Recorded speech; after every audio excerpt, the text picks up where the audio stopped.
thumb hovered over the screen. One tap. That was all it took to send 3 years of evidence into the right hands.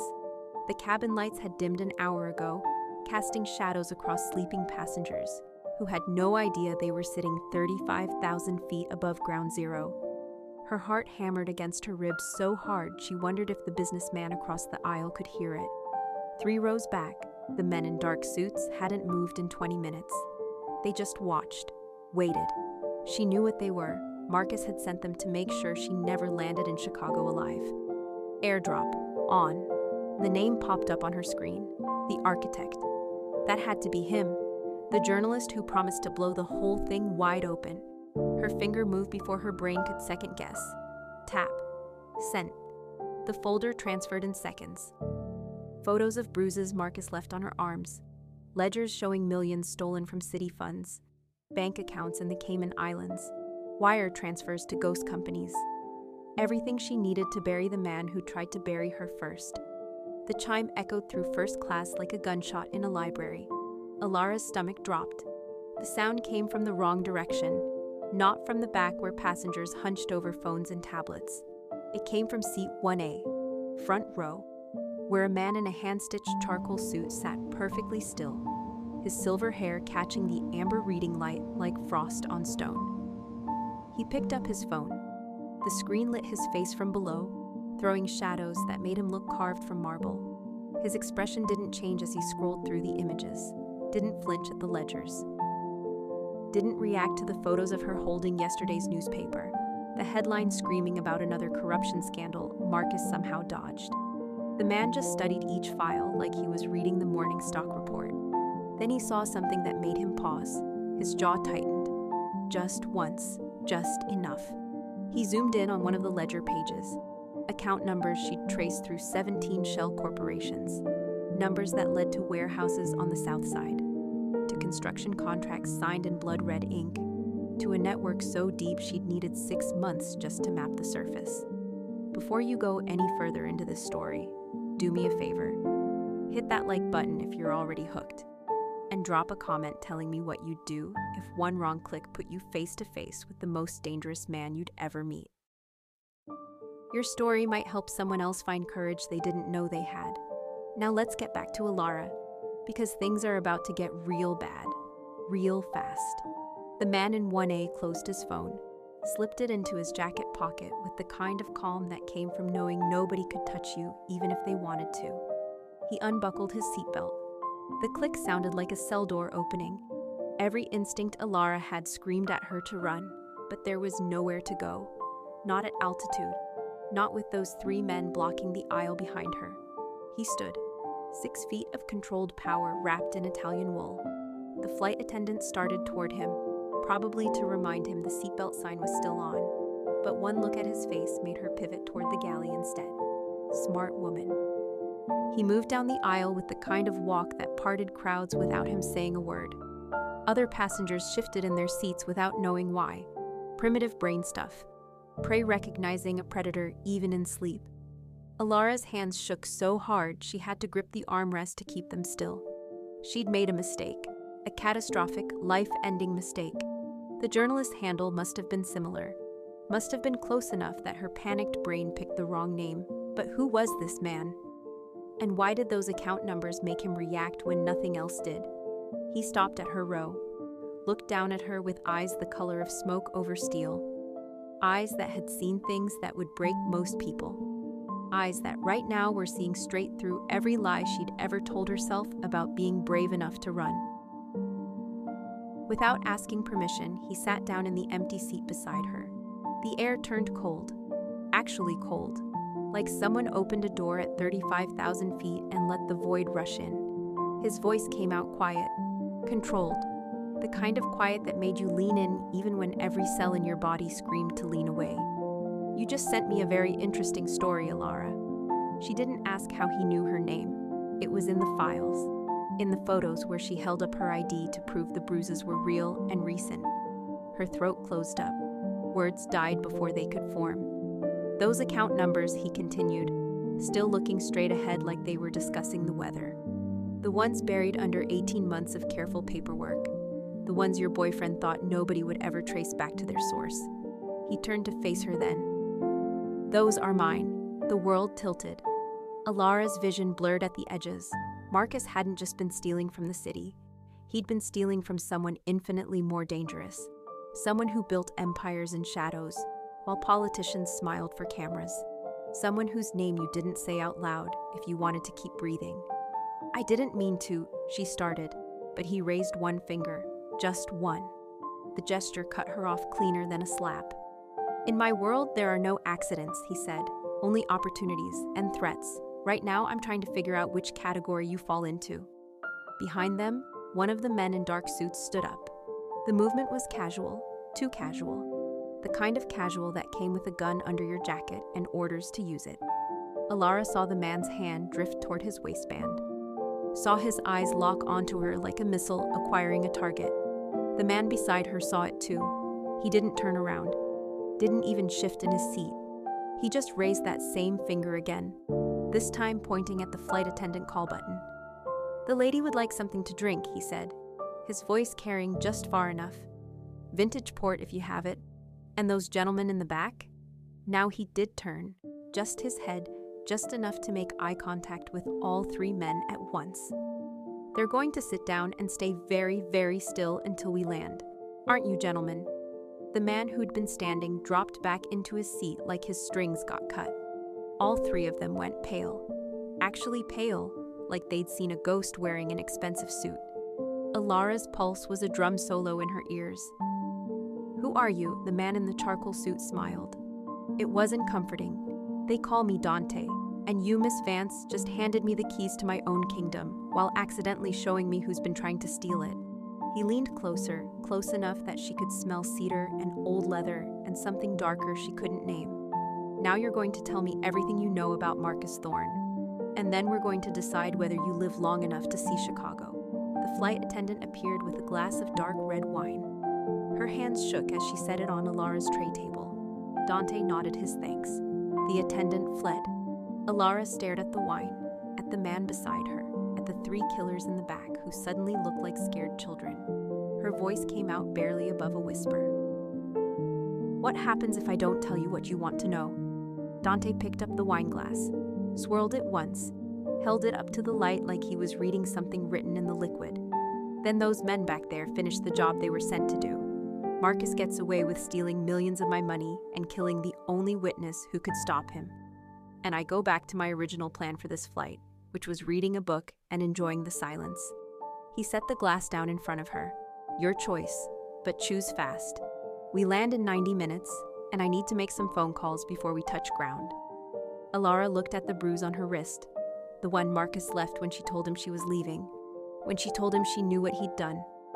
When she made the mistake of thinking she could just walk away from a man who'd built his entire life on making problems disappear. She picked up the wine glass, took a sip. It tasted like smoke and cherries and iron, like drinking something that had aged in the dark for decades. Just like the man sitting next to her. His full name is Marcus Isaiah Thorne, she said. And with those words, she stepped off a cliff she couldn't see the bottom of. He's been embezzling from the city for 3 years, but 6 months ago, something changed. The amounts got bigger, the accounts got deeper, and he started taking meetings with people who didn't exist on paper. She met Dante's eyes. He's not working alone anymore, and whoever he's working with wants you dead. Dante's expression didn't change, but something flickered behind his eyes. Recognition, anger, maybe even respect. Show me everything, he said. Alara pulled up her phone with shaking hands, started walking him through the evidence she'd spent a year compiling while Marcus slept beside her, never knowing his girlfriend was the one person who could end him. The ledgers, the shell companies, the wire transfers that pinged across 3 continents before landing in accounts that didn't exist yesterday and wouldn't exist tomorrow. Halfway through, Dante's phone buzzed. He glanced at it. His jaw went tight as bridge cable. He stood up without a word, walked back to his seat, made a call that lasted exactly 15 seconds. When he came back, his whole energy had shifted. Before, he was dangerous. Now he was a loaded gun with the safety off. We're not landing in Chicago, he said. The words hung in the air like a death sentence. What? The pilot just received new instructions. Dante's voice stayed level, but underneath it was something cold and final. We're making an emergency landing in Nevada, middle of nowhere, private strip. He looked back at the three men, who'd gone from pale to gray. And those gentlemen back there, they're about to have a very educational conversation with some associates of mine about who sent them and why. Alara's blood turned to slush. You can't just... I built this city, Miss Vance, brick by brick, dollar by dollar. Before Marcus Thorne was even born, I was laying foundations that hold up skyscrapers you've walked past 1,000 times. He leaned in close enough that she could see gold flecks in his gray eyes. So when I tell the pilot to land in the desert, he lands in the desert. When I tell 3 hired killers to sit still and wait for judgment, they sit still and pray. And when I tell you that you're now under my protection, whether you want it or not, that's not a negotiation. That's reality. The plane banked left, sharp enough that passengers woke up confused, looking around for the turbulence that wasn't there. The seatbelt sign chimed on. The captain's voice crackled through the speakers with some lie about mechanical issues and precautionary measures. Alara grabbed Dante's arm without thinking. I can't just disappear into the desert with it. She caught herself, couldn't say what he was out loud. Not here, not now. With a what? Dante asked, and there was dark humor in his voice. Say it, I've been called worse. With someone I don't know, she finished. Someone who has every reason to kill me for what I just showed you. Dante looked at her hand on his arm. She yanked it back like she'd touched hot iron, but his expression softened. Just slightly, just enough to show there was something human underneath all that controlled violence. You know that bruise on your wrist? He asked. I got one just like it when I was 17. Different decade, different city, same kind of man who thought he owned someone who wasn't his to own. His voice dropped even lower. I see myself in you, Miss Vance. 40 years ago, scared, cornered, holding evidence that could destroy powerful people who wanted me gone. He pulled back his cuff, showing a scar that wrapped around his wrist like a bracelet. The difference is, nobody saved me. I had to save myself. And it cost me things I can't ever get back. He let the cuff fall back into place. So here's what's going to happen. We land. We deal with Marcus's hired help. Then I make a phone call that ends your ex-boyfriend's career, his freedom, and possibly his life, depending on how cooperative he is. Dante stood up again, buttoning his jacket with practiced ease. And you're going to help me do it. Because you already started this war when you clicked send. You just didn't know which army you were joining. The plane descended through clouds that looked like smoke in the darkness. Through the window, Alara saw nothing but black desert and distant lights that could have been towns or could have been stars, reflected in salt flats. No way to tell. No way to know where she was or where she was going, or if she'd ever see Chicago again. The 3 men in the back had their phones out, texting frantically, probably calling for backup that wouldn't come, probably begging Marcus to tell them what to do now that the simple job of killing one woman had turned into something they weren't trained for. Dante walked back to his seat, sat down, pulled out his own phone, and made another call. This one lasted longer. She couldn't hear what he was saying, but she watched the men in the back go from gray to white as chalk. One of them started crying. Actually crying, tears running down his face while he stared at Dante's back, like he was looking at the devil himself. The wheels touched down on runway that shouldn't exist. Rough asphalt that jarred Alara's teeth. No terminal, no lights, just empty desert, and a sky full of stars that looked close enough to touch. The plane rolled to a stop. Engines powered down, and through the small window, Alara saw them. 20 black SUVs arranged in a perfect semicircle. Headlights cutting through the dark like spotlights on a stage. Men in dark suits standing beside each vehicle, hands folded, waiting, patient as pallbearers. Dante stood, straightened his tie, looked back at Alara with an expression she couldn't read. Last chance, he said. You can stay on this plane. Fly to Chicago with those 3 dead men walking. Take your chances with Marcus and whatever's left of your old life. Or you can come with me and finish what you started when you gathered that evidence. The cabin door opened. Desert wind rushed in, hot and dry and smelling like sage and sand. One of the men from the back tried to run. Made it 3 steps before Dante's people had him on the ground, hands zip-tied, face pressed into tarmac that was still warm from the day's heat. Alara unbuckled her seatbelt, stood on legs that felt like they belonged to someone else, walked to the door where Dante waited. One hand extended like a gentleman helping a lady off a boat. She took it. His grip was solid, real. The first solid thing she'd felt since she ran from Marcus's penthouse, with nothing but her phone and the clothes on her back. She stepped out into the Nevada night, into a world where men in $1,000 suits controlled fate with phone calls and hand signals, where justice came with a price and mercy had conditions, where the wrong airdrop didn't just change your life, it ended one version and started another. And behind her, still on the plane, one of Marcus's hired killers whispered into his phone with a voice full of tears. "He's got her. Dante Moretti's got her. Tell Marcus it's over. Tell him to run." Dante's eyes locked onto the purple-yellow bruise spreading across Alara's wrist like spilled ink. His face didn't move, but something behind it did. Something that looked like memory dragging itself up from a grave he'd buried decades ago. He'd seen that exact pattern before. Different skin, different woman, same kind of violence wrapped in excuses and apologies that never meant anything. The temperature in the cabin hadn't changed, but Alara felt ice crawl up her spine anyway. The way he stared at that bruise made her want to pull her sleeve down, hide it, pretend it wasn't there. But his hand reached out, gentle as smoke, and turned her wrist toward the overhead light. His thumb traced the edge where Marcus's fingers had dug in hard enough to leave prints. He didn't ask how it happened, didn't need to. The evidence spoke a language Dante was fluent in. "My mother had marks like these," he said finally, voice so quiet she almost didn't hear it over the plane's engines winding down. "Every Sunday after church, my father would smile at the congregation, shake hands with the deacons, put money in the collection plate. Then we'd drive home and he'd give her new ones." His thumb stopped moving.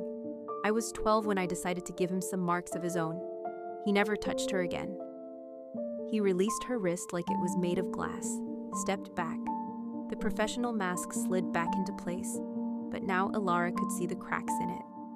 Could see the boy who grew into this man because violence taught him its language early, and never let him forget the vocabulary. Outside, his men were pulling the 3 killers off the plane. The one who'd been crying was still crying, makeup running down his face in dark streams. The other 2 went quiet, the kind of quiet that came when you realized begging wouldn't help, and fighting would just make it worse. They disappeared into the ring of SUVs like stones dropped in deep water. Dante pulled out his phone again, scrolled through the files Alara had accidentally sent him, stopped on a page she'd marked with a digital red flag, account numbers that she'd traced back to a name that didn't exist, a ghost company called Threshold Dynamics. On paper, it built affordable housing. In reality, it was a black hole where money fell in and never came back out. His expression changed, went from cold to frozen. When did Thorne start working with Threshold? 6 months ago, Alara said. Her forensic accountant brain kicked in despite everything, falling into patterns that made sense when nothing else did. Before that, he was small-time, skimming maybe $20,000 a month from city contracts, enough to buy nice suits and a penthouse, but nothing crazy. Then Threshold appeared in his accounts, and suddenly he's moving $2 million a month through shell companies in the Caymans. Dante's jaw worked like he was chewing glass. Threshold isn't a company, it's a person. Someone I haven't heard from in 20 years because I thought I'd buried him in concrete under the foundation of a parking garage on Wabash Avenue. He looked up from the phone. Apparently, I didn't bury him deep enough. The SUV closest to the plane flashed its lights twice. Dante acknowledged it with a small nod. "We need to move. Marcus knows by now that his people failed. He'll be scrambling, making calls, burning evidence, maybe running." He started walking toward the stairs that had appeared at the plane door, paused. Question is, does he run to Threshold for protection?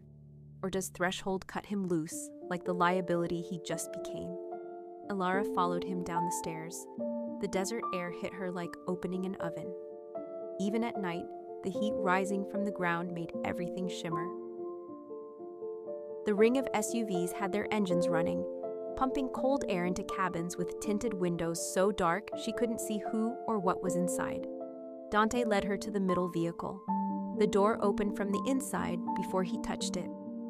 The interior was all black leather and wood grain, and the kind of luxury that came from not caring what things cost. A man sat in the back seat, maybe 60, with white hair cut military short and a scar running from his left ear to his collar.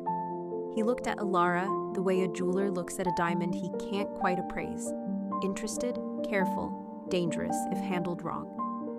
"This is Bishop," Dante said, climbing in after her. "He handles problems I'd rather not get my hands dirty with." "Bishop, this is Alara Vance. She's the woman who just showed me where 18 months of my money went." Bishop's voice came out like gravel in a blender.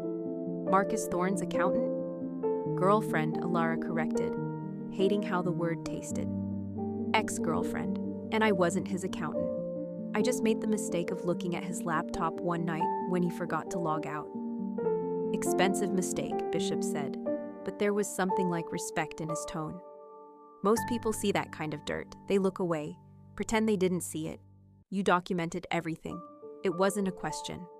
"I'm a forensic accountant," Alara said. "Documentation is what I do." Bishop smiled. It wasn't warm. "Then you're exactly the kind of mistake Thorne couldn't afford to make, and exactly the kind of asset we need right now." He pulled out a tablet, fingers moving across the screen with practice speed. "I've been tracking threshold dynamics since Dante mentioned the name. It's a ghost wrapped in smoke, but it has a signature, a pattern of money movement that matches someone we thought was dead." He turned the tablet toward Dante, showed him something that made the temperature in the SUV drop 10 degrees. Dante's hands curled into fists so tight his knuckles went white as bone. "Silas," Dante said. Just the name, nothing else. But the way he said it carried weight that made the air heavy. "Silas the Vulture Vein," Bishop confirmed. "Your former mentor. The man who taught you everything about running this city before you took it from him. We buried him in 2005. Or at least, we buried someone in a coffin with his name on it." He took the tablet back. "Looks like what we actually buried was a stand-in. Silas has been operating under threshold for 2 decades, building his own empire, waiting." Alara's head spun. Waiting for what? Both men looked at her, then at each other, the kind of look that said volumes without saying anything. "For me to get comfortable," Dante finally answered. "For me to think I'd won. For the perfect moment to take everything I built and burn it down while I watched." He leaned back against the leather seat, eyes closing for just a second. When they opened, they were harder than before. Silas doesn't just want money, he wants revenge. And Marcus Thorne was never the real player. He was just the match Silas used to start the fire. The SUV started moving. The other vehicles fell into formation around them. A convoy rolling through empty desert like a funeral procession for someone who wasn't dead yet. Alara watched the landscape blur past. Sand and scrub brush, and nothing else for miles. No lights, no signs of life. Just darkness and the certainty that she'd stepped into something way bigger than a corrupt boyfriend and some stolen money. Her phone buzzed. She jumped, pulled it out with shaking hands. Unknown number. The message made her blood freeze. "I know you're on that plane. You won't make it to Chicago. Marcus." It had to be, but how did he know? The 3 men he sent were zip-tied in the desert, probably begging for their lives. Unless he had someone else on board, unless there was a 4th person she didn't know about. She showed Dante the message. His eyes went dark. When did this come through? Just now? Maybe 30 seconds ago. Bishop was already on his tablet, fingers flying. Tracing the number. "Give me a second." His face went tight. "It's bouncing through cell towers in Chicago. Marcus sent this from his penthouse. He thinks you're still in the air." "Which means he doesn't know about the detour," Dante said. "Doesn't know we have his people. Doesn't know Alara's with me." A thin smile crossed his face. No humor in it. "Let's keep it that way." Bishop, send a response from her phone. Something that sounds scared, desperate. Make him think he's still in control. Bishop took Alara's phone, typed something fast, showed it to her. "Please, Marcus, I'll delete everything. Just let me go." It sounded exactly like something she would have sent a week ago, before she found the courage to run. before she realized that men like Marcus only let you go when you stopped being useful or started being dangerous. She'd crossed into dangerous territory the moment she started documenting his crimes. "Send it," she said. Bishop hit send. The message disappeared into the digital void. Seconds crawled past. Then her phone buzzed again. "Too late for that, baby. You made your choice. Now live with it, or don't. Either way, this ends tonight." The casual cruelty in those words hit her like a fist. Baby. He still called her baby even while threatening to kill her. Like it was a term of endearment instead of ownership. Like she was something he bought and paid for and could dispose of when she stopped performing to expectations. Dante read the message over her shoulder. His hand found her wrist again, the one with the bruise. His grip was gentle. Men like Marcus think violence makes them powerful. It doesn't. It makes them predictable. He released her. And predictable men make mistakes. The question is, what mistake is he making right now? Before anyone could answer, Bishop's tablet chimed. He looked at it, swore quietly, turned it toward Dante. Marcus isn't running. He's mobilizing. Just put out calls to every dirty cop and paid judge in Chicago. There's a warrant out for Alara's arrest.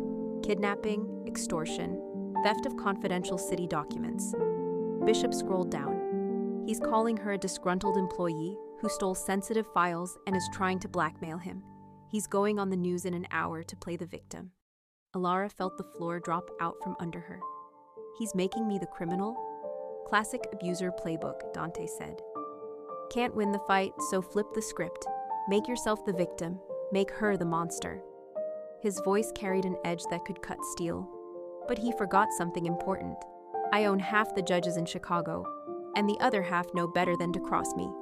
The convoy turned off the desert road onto something that barely qualified as a path. Dust clouds rose around them like walls. Through the window, Alara saw lights in the distance. Not a town. Something else. Something that looked like a compound carved out of nowhere. Where are we going? Safe house, Bishop answered. One of 12 we maintain for situations exactly like this. Off-grid. No public records. Even the utilities run through shell companies 3 layers deep. He glanced at Dante. We need time to plan. Marcus is making moves fast, which means Silas is pushing him. They're scared. Good. Scared people make more mistakes. The compound was bigger than it looked from a distance. 10 buildings arranged in a square around a central courtyard. Guard towers at each corner. Fencing that looked decorative but was probably reinforced steel. Men with rifles standing watch, relaxed but ready. This wasn't just a safe house. It was a fortress disguised as a ranch. The SUV stopped in front of the largest building. Dante got out first, offered his hand to Alara again. She took it, stepping out into heat that felt like a physical presence. The stars overhead were so bright they hurt to look at. No light pollution out here, no city glow, just pure darkness interrupted by stars and the harsh lights illuminating the compound. You'll stay here until we sort this out, Dante said. Bishop will make sure you have everything you need. Food, clothes, privacy. He looked at her directly. Safety. And then what? Alara asked. Marcus is on TV calling me a criminal. Silas is out there somewhere pulling strings. I can't just hide in the desert forever. Dante's smile was cold and sharp. You're not hiding, you're preparing. Because in about 48 hours, we're going back to Chicago. We're going to release every file you collected. We're going to expose Marcus, Silas, and everyone who helped them steal from me. And we're going to do it in a way that destroys them so completely, they'll wish they'd killed you when they had the chance. He turned to walk away, stopped, looked back over his shoulder. That bruise on your wrist? Consider it the last mark Marcus Thorne ever puts on anyone. I'm going to make sure of that. Then he was gone, disappearing into the main building with Bishop at his side, leaving Alara standing in the desert, surrounded by armed men and dark secrets, holding a phone full of evidence and wondering if she'd just traded one kind of prison for another. Her phone buzzed one more time. She looked at the screen, expecting another threat from Marcus. Instead, it was a different number. A message that made her heart stop. 3 people received your airdrop. You know about 2. I'm the 3rd. and I'm the one you should really be afraid of. The engineer. The phone slipped from her fingers, hit the ground, cracked, and somewhere in the desert night, someone was watching her. Had been watching this whole time, knew exactly where she was and what she'd done. The second killer was already inside the walls. The plane banked hard left. Alara's stomach lurched into her throat. Passengers who'd been sleeping jerked awake, hands grabbing armrests, eyes wide with the kind of panic that came from the lizard brain, knowing something was wrong before the thinking brain caught up. The cabin tilted at an angle that wasn't normal, wasn't safe, the kind of angle that made physics feel optional and gravity feel personal. Someone screamed. A baby started crying 3 rows back. The overhead bins rattled like they might come open and spill luggage onto people's heads. Through the window, Alara watched the horizon spin in ways that made her inner ear revolt. Sky where ground should be, ground where sky should be, then back again, slower. The plane leveling out but still descending when they should have been cruising steady at altitude. Dante didn't react, didn't grab anything, didn't even look up from his phone. He just sat there like sudden turns at 30,000 feet were normal Tuesday evening occurrences. Like he'd expected this, maybe even ordered it. The flight attendant stumbled down the aisle, trying to look calm, but failing. Her hands shook when she grabbed the intercom phone. Ladies and gentlemen, the captain has turned on the fasten seatbelt sign. Please return to your seats immediately and remain seated with your seatbelts securely fastened. Her voice cracked on the last word. Not reassuring, not even close. Alara leaned toward Dante, keeping her voice low enough that only he'd hear it over the engine noise and passenger murmurs. What did you do? Saved your life, he said without looking up. Those 3 gentlemen Marcus sent, they weren't working alone. The woman in 12C with the Louis Vuitton bag, she's been watching you since boarding. The businessman in 8A who keeps checking his watch, he's checking sightlines to make sure his partner has a clear shot. Dante finally looked at her. This plane was supposed to land in Chicago. You were supposed to die somewhere between the gate and baggage claim. Crossfire, gang violence, wrong place, wrong time. Marcus would cry at your funeral, and nobody would think to connect it. The words hit her like cold water. Alara glanced back. The woman in 12C was staring at her phone, but her other hand rested on her purse in a way that looked too ready, too prepared. The businessman in 8A met her eyes for half a second before looking away. Not the guilty look away of someone caught staring. The assessment look away of someone checking if their target was aware. How many, Alara whispered. On this plane, at least 5 that Bishop's people identified before we took off. Marcus was thorough. He really wants you dead. Dante closed his phone, slipped it back into his jacket. Which tells me 2 things. 1, the evidence you gathered is even more dangerous than we thought. And 2, Silas is pushing hard. Marcus doesn't have the resources to mobilize this many people this fast.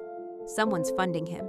Someone's directing him. The plane dropped another 100 feet, fast enough that Alara's seatbelt cut into her hips. The captain's voice came over the speakers, calm but clipped. Professional mask over controlled chaos. Folks, this is Captain Morrison. We're experiencing some minor instrument fluctuations, and out of an abundance of caution, we're going to divert to a nearby airfield for a precautionary check. Nothing to be concerned about. We'll have you back in the air shortly. Lies, all of it. Alara had flown enough to know what normal turbulence felt like, what standard procedures sounded like. This wasn't that. This was Dante's hand on the controls, rerouting reality to match his needs. She pulled out her phone, opened the AirDrop history with shaking fingers, stared at the 3 names that had received her files. The architect. That was Dante.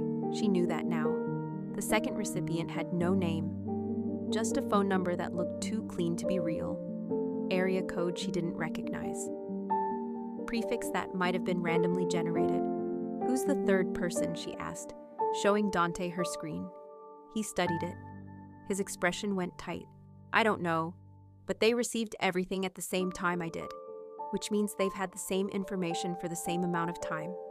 He took her phone, did something to it that she couldn't follow, handed it back. Bishop's running the number now. If it connects to anything real, he'll find it. Through the window, Chicago's lights were disappearing behind them. They were heading west, toward empty space and dark states and airfields that probably didn't have customs or security or anyone asking questions about why a commercial flight suddenly landed in the middle of nowhere. The woman in 12C stood up, grabbed her purse, started walking toward the bathroom. Her movements were too smooth, too purposeful, like she'd practiced this walk 100 times.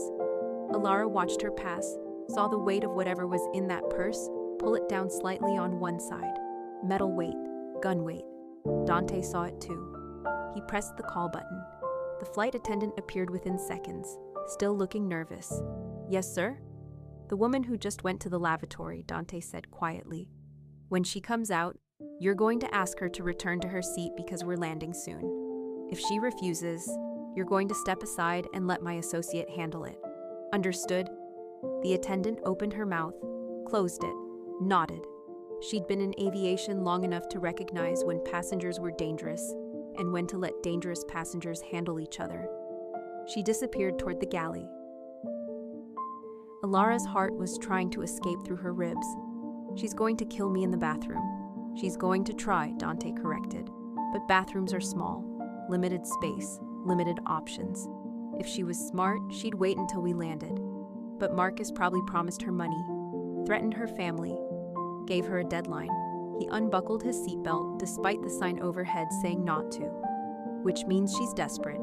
And desperate people do stupid things in stupid places." He stood. Walked toward the back like he was just stretching his legs. Casual, relaxed, hands in his pockets. But Alara saw how the other passengers reacted to him. Saw them lean away without knowing why. Saw conversations die mid-sentence as he passed. Primitive recognition that something apex was moving through their space. The bathroom door opened. The woman from 12C stepped out. Saw Dante standing 3 feet away. Her hand went to her purse. Fast, trained. But Dante was faster in a way that didn't look fast at all. Just efficient. His hand caught her wrist before her fingers found metal. He smiled at her. Said something too quiet for anyone else to hear. The woman went pale. Actually pale, color draining from her face like someone pulled a plug. She nodded. Once. Quick. Dante released her wrist and she practically ran back to her seat, leaving her purse behind. It sat on the floor outside the bathroom, expensive leather and whatever weight it carried forgotten. Dante picked it up, walked back to Alara, sat down, opened the purse while the plane continued its descent. Inside was a Glock 9mm with the serial numbers filed off, 2 extra magazines, a phone with no password protection, and a photo of Alara taken outside her apartment building 2 weeks ago. "She was going to wait until we landed," Dante said, examining the gun. "Follow you to baggage claim." 2 shots sent her mass in the crowd. Chaos, panic. She disappears in the confusion. He pulled the magazine out, cleared the chamber, put everything in his jacket pocket like he was storing business cards. "Not anymore." "What did you say to her?" "I gave her a choice. Keep trying to kill you and die before sunrise, or take the money I'm about to wire her and disappear to a country without extradition." He checked his phone. She chose wisely. The transfer's already processing. The plane dropped again, harder this time. Enough that people gasped. Through the window, Alara saw lights below. Not city lights. Just a runway strip carved out of darkness. Harsh white lights marking the path. Nothing else. No buildings, no terminals. Just landing strip and empty land stretching to horizons she couldn't see. The wheels touched concrete with a screech that sounded angry. The plane bounced once, twice, settled. The engines reversed, pushing them backward into seats with force that felt intentional. Punishment for someone. Warning for everyone. When they finally rolled to a stop, the cabin went silent. Everyone staring out windows at nothing. At nowhere. At a place that wasn't supposed to exist on their flight path. The captain's voice returned. "Ladies and gentlemen, we'll be on the ground here for approximately 30 minutes while our maintenance team addresses the instrument issue. Please remain seated with your seatbelts fastened." Thank you for your patience. More lies. There was no maintenance team. There was just Dante's people waiting outside with vehicles and plans and orders that didn't include letting anyone on this plane leave until he said so. The cabin door opened. Desert air rushed in, carrying heat and the smell of jet fuel and something else. Something that reminded Ilara of old violence and new graves. 2 men in dark suits came aboard, didn't identify themselves, didn't show badges. They walked straight to the 3 men in the back, the ones who'd been watching Ilara since takeoff, the ones who thought they were hunters. "Gentlemen," one of the suits said, "would you come with us, please?" It wasn't a question. The 3 men stood, followed, walked off the plane like they were sleepwalking. Like they knew resistance would just make what came next worse. The door closed behind them.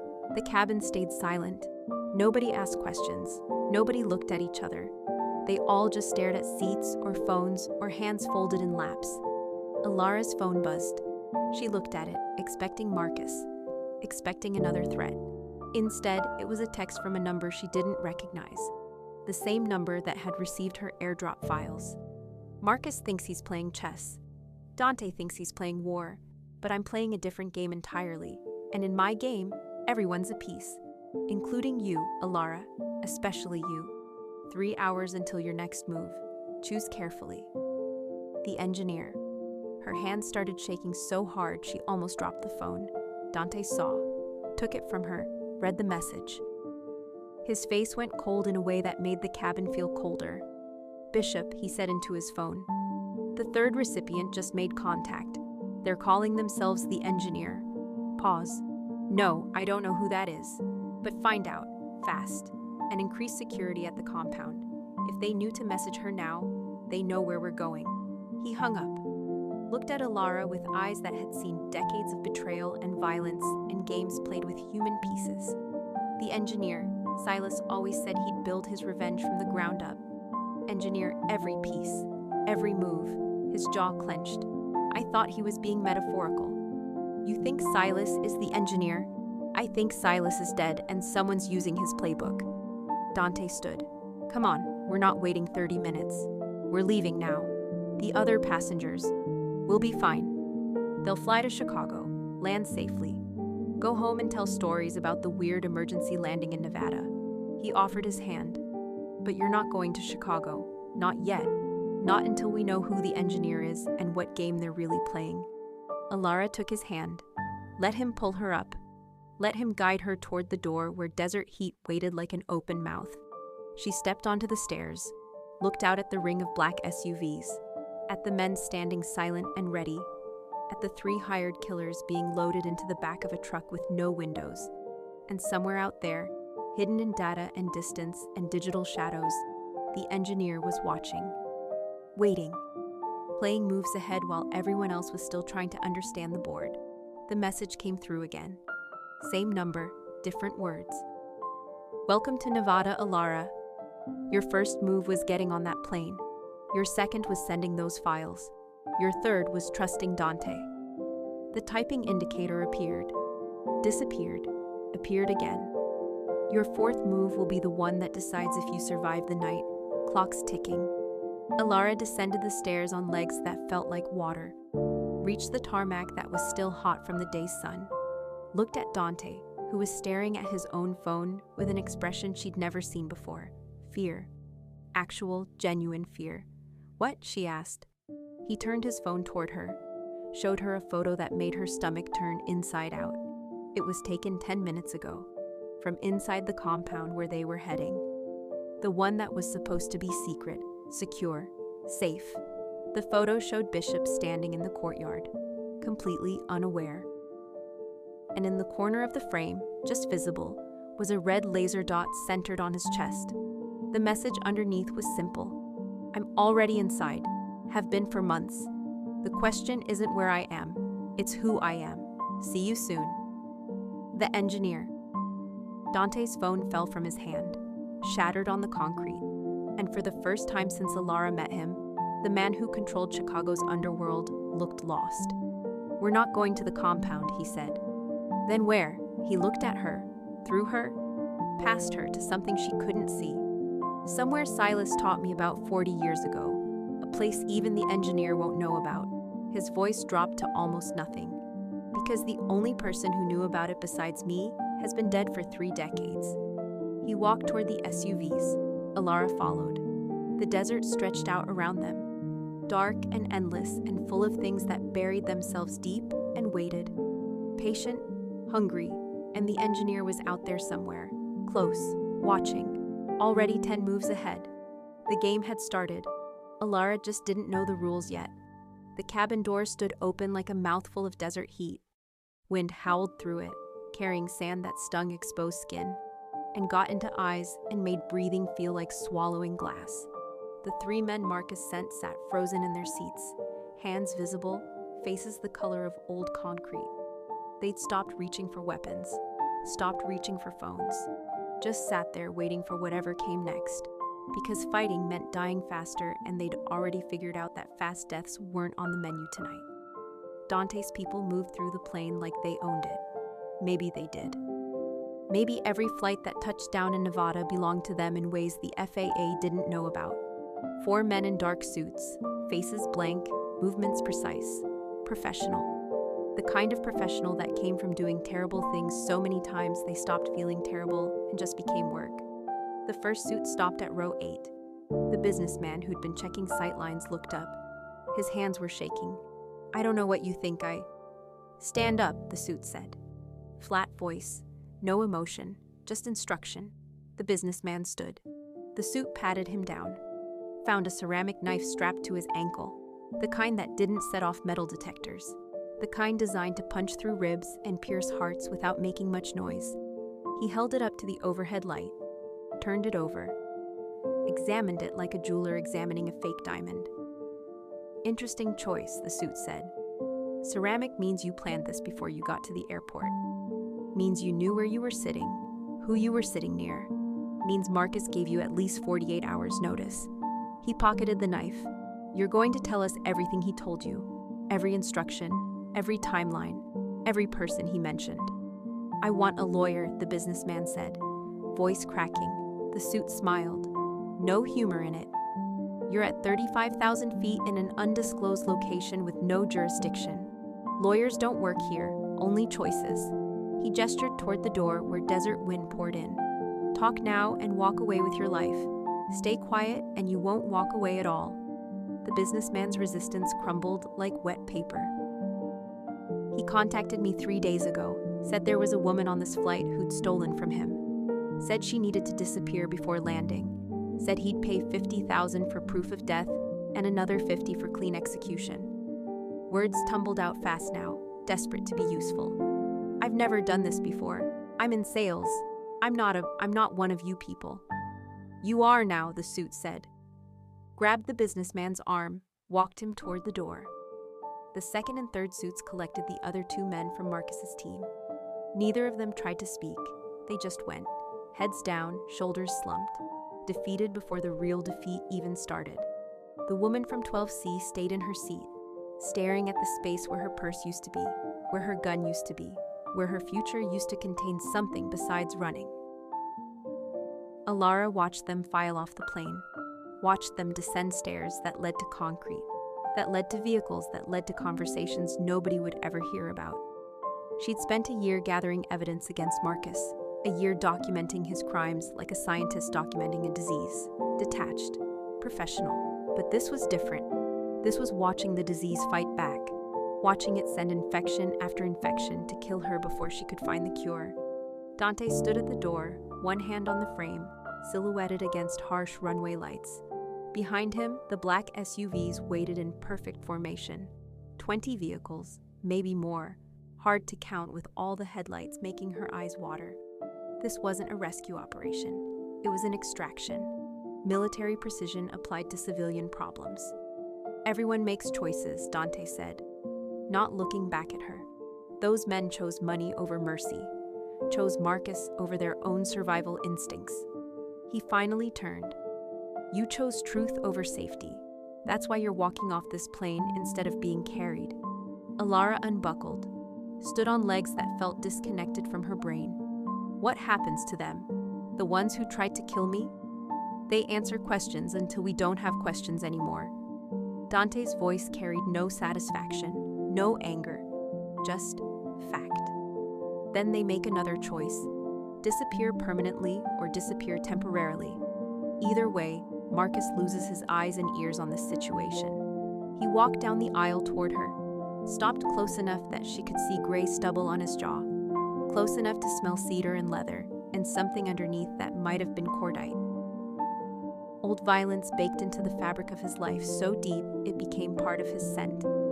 "That bruise on your wrist," he said, and his hand moved before she could pull away, gentle fingers turning her arm toward the light again.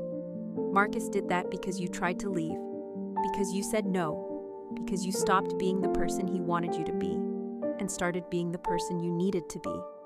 His thumb traced the purple-yellow edge where fingerprints were starting to fade. "My father gave my mother bruises like this every Sunday for 16 years. Then one Sunday, he didn't. You want to know why?" Alara nodded, couldn't speak. Her throat had closed up. "Because I was 12 and I'd grown enough that his fist didn't scare me anymore. Because I'd learned where he kept his gun. Because I'd decided that if he hit her one more time, I'd make sure it was the last thing he ever did." Dante released her wrist. He must have seen it in my eyes, that willingness, that certainty. He never touched her again. Died of a heart attack 6 years later, probably from all the rage he had to swallow instead of express. He stepped back. "Marcus won't stop because you left. He won't stop because you're scared. He'll only stop when stopping is the only option left. When fighting back costs more than letting go, I'm going to make it cost everything." The flight attendant appeared from the galley. She'd been hiding back there, smart enough to stay out of sight, while dangerous men did dangerous things. Now she approached with a flight manifest and shaking hands. "Sir, I need to know, should I tell the captain to continue to Chicago after this stop?" Dante took the manifest, scanned it. "Yes. Everyone except Miss Vance continues as planned. You'll tell passengers there was a minor mechanical issue that's been resolved. You'll tell them the men who left the plane were air marshals dealing with an unrelated security matter. You'll tell them that Miss Vance became ill and was taken to a local medical facility." He handed the manifest back. "And you'll forget everything else you saw tonight. Understood?" The attendant nodded so hard her neck might have snapped. "Yes, sir, absolutely. I didn't see anything." "Smart woman." Dante pulled something from his pocket. A money clip thick with hundreds. He peeled off 10 bills, put them in her hand. "For your trouble and your silence."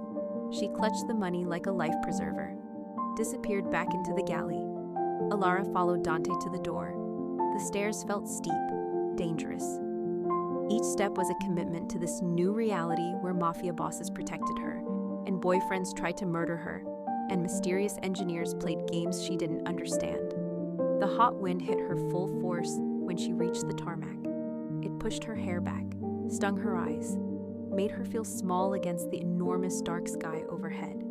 The black SUVs surrounded them now, engines running, windows so dark they looked painted.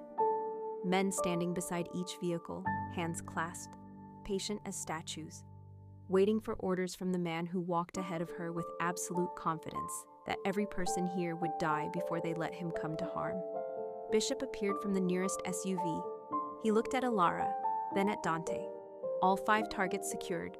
The woman from 12C is already on a flight to Manila with 50,000 wired to a new account. She'll stay quiet. The businessman from 8A is currently explaining how Marcus recruited him. The other 3 are being more difficult. Make them less difficult, Dante said. Bishop nodded. The 3rd airdrop recipient. We're still tracing it, but the number's ghost, bouncing through VPNs in 6 countries. Whoever the engineer is, they know how to hide. Nobody hides forever. Dante opened the door to the middle SUV. Get everyone moving. We're not going to the compound. Bishop's expression didn't change, but Ilara saw calculation behind his eyes. Sir, the compound's the most secure location we have. 24-hour surveillance, armed response team, reinforced perimeter. The engineer already penetrated it, Dante said.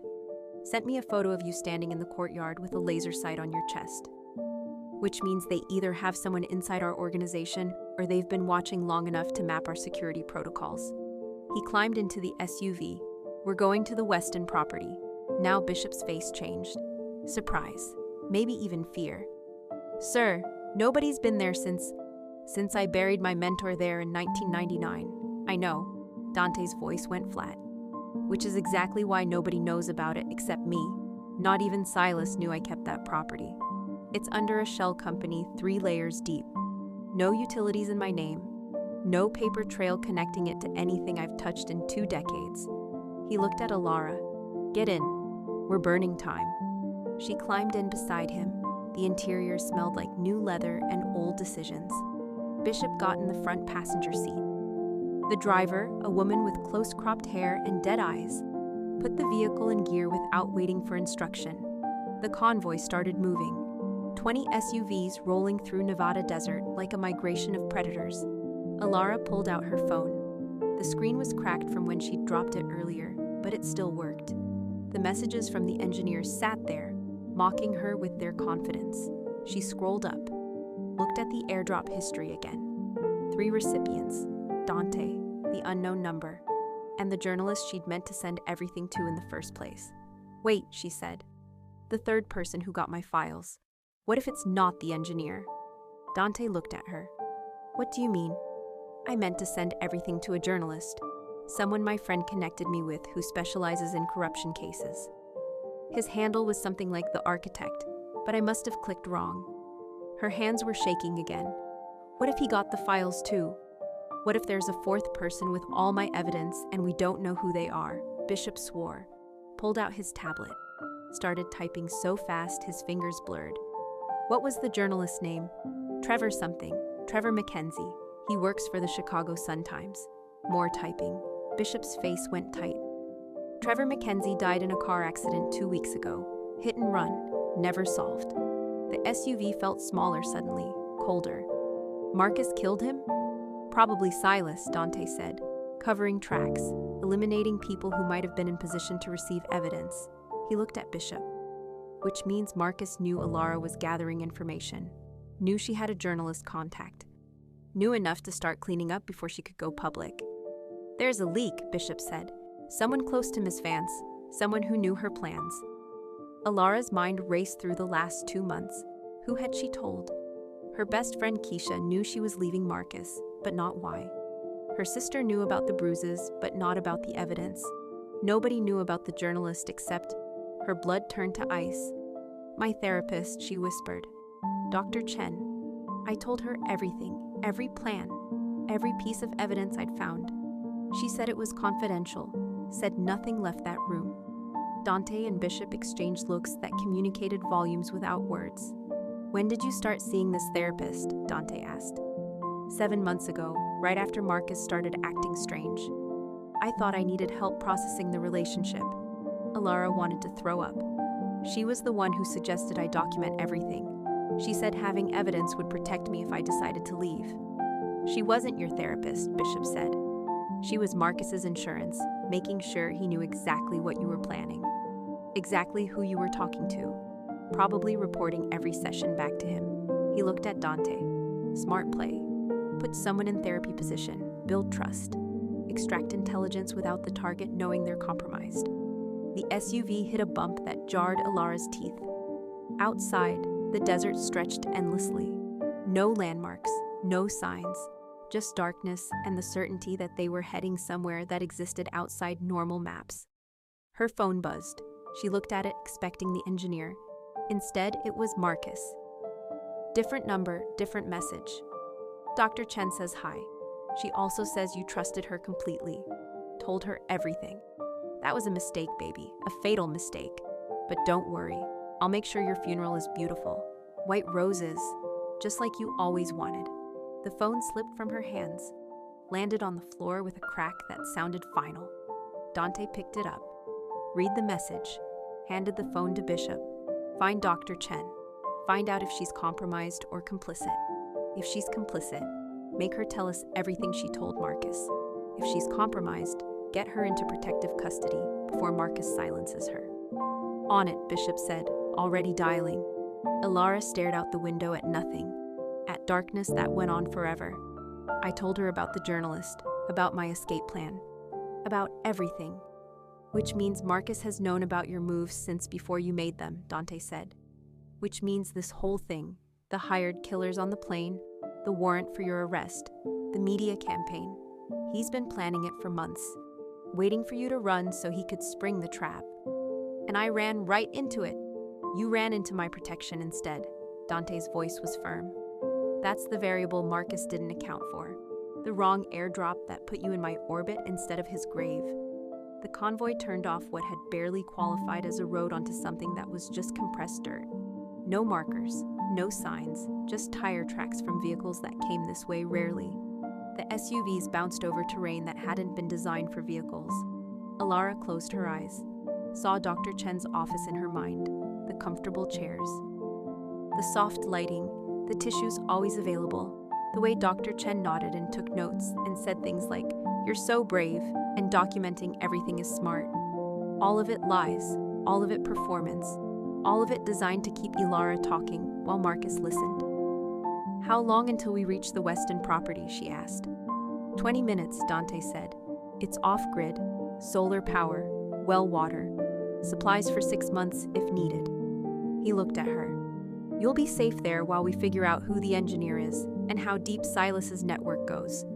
And then we go back to Chicago and we burn Marcus's life down so completely he'll beg for prison just to escape what comes after."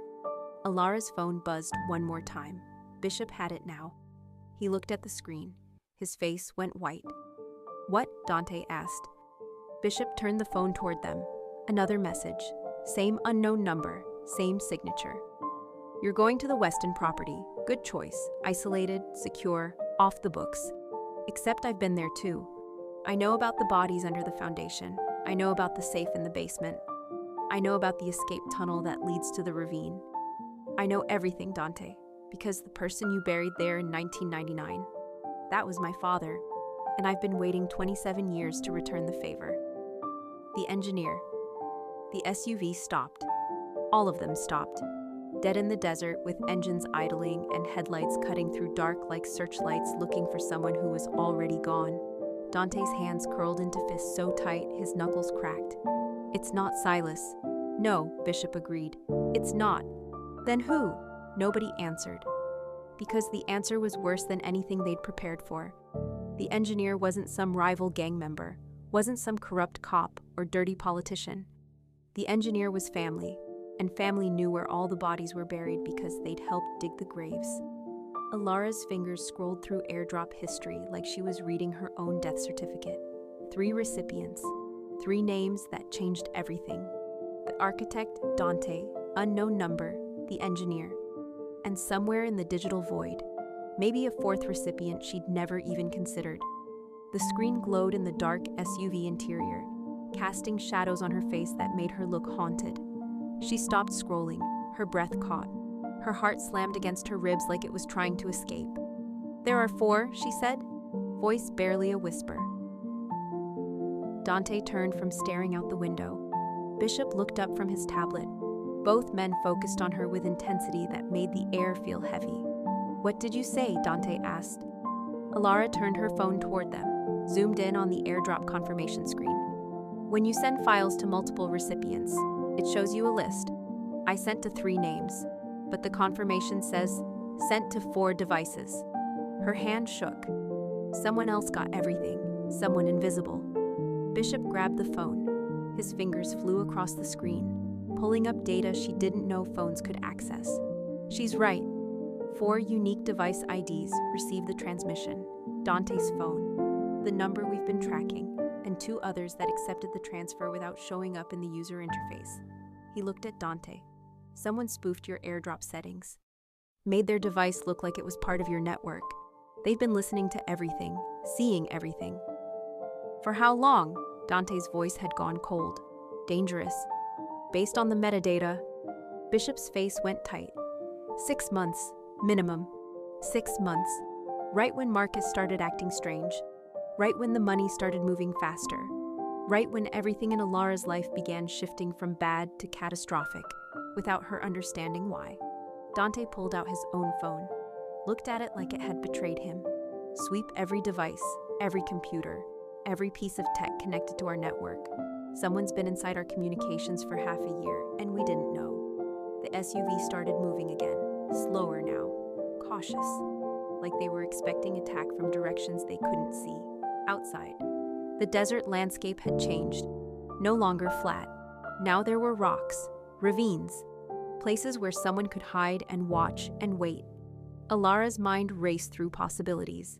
If someone had been monitoring Dante's devices for 6 months, they'd know everything. Every plan, every conversation, every move. They'd know about the compound, about Bishop, about safe houses and weapons caches and the entire structure of Dante's organization. They'd know about her too, about the files, about the evidence, about plans that hadn't even solidified into actions yet. The engineer isn't just watching us, she said. They're inside us, inside our decisions before we make them. Which means every move we've made tonight was expected, Bishop added. The desert landing, the convoy, even our decision not to go to the compound.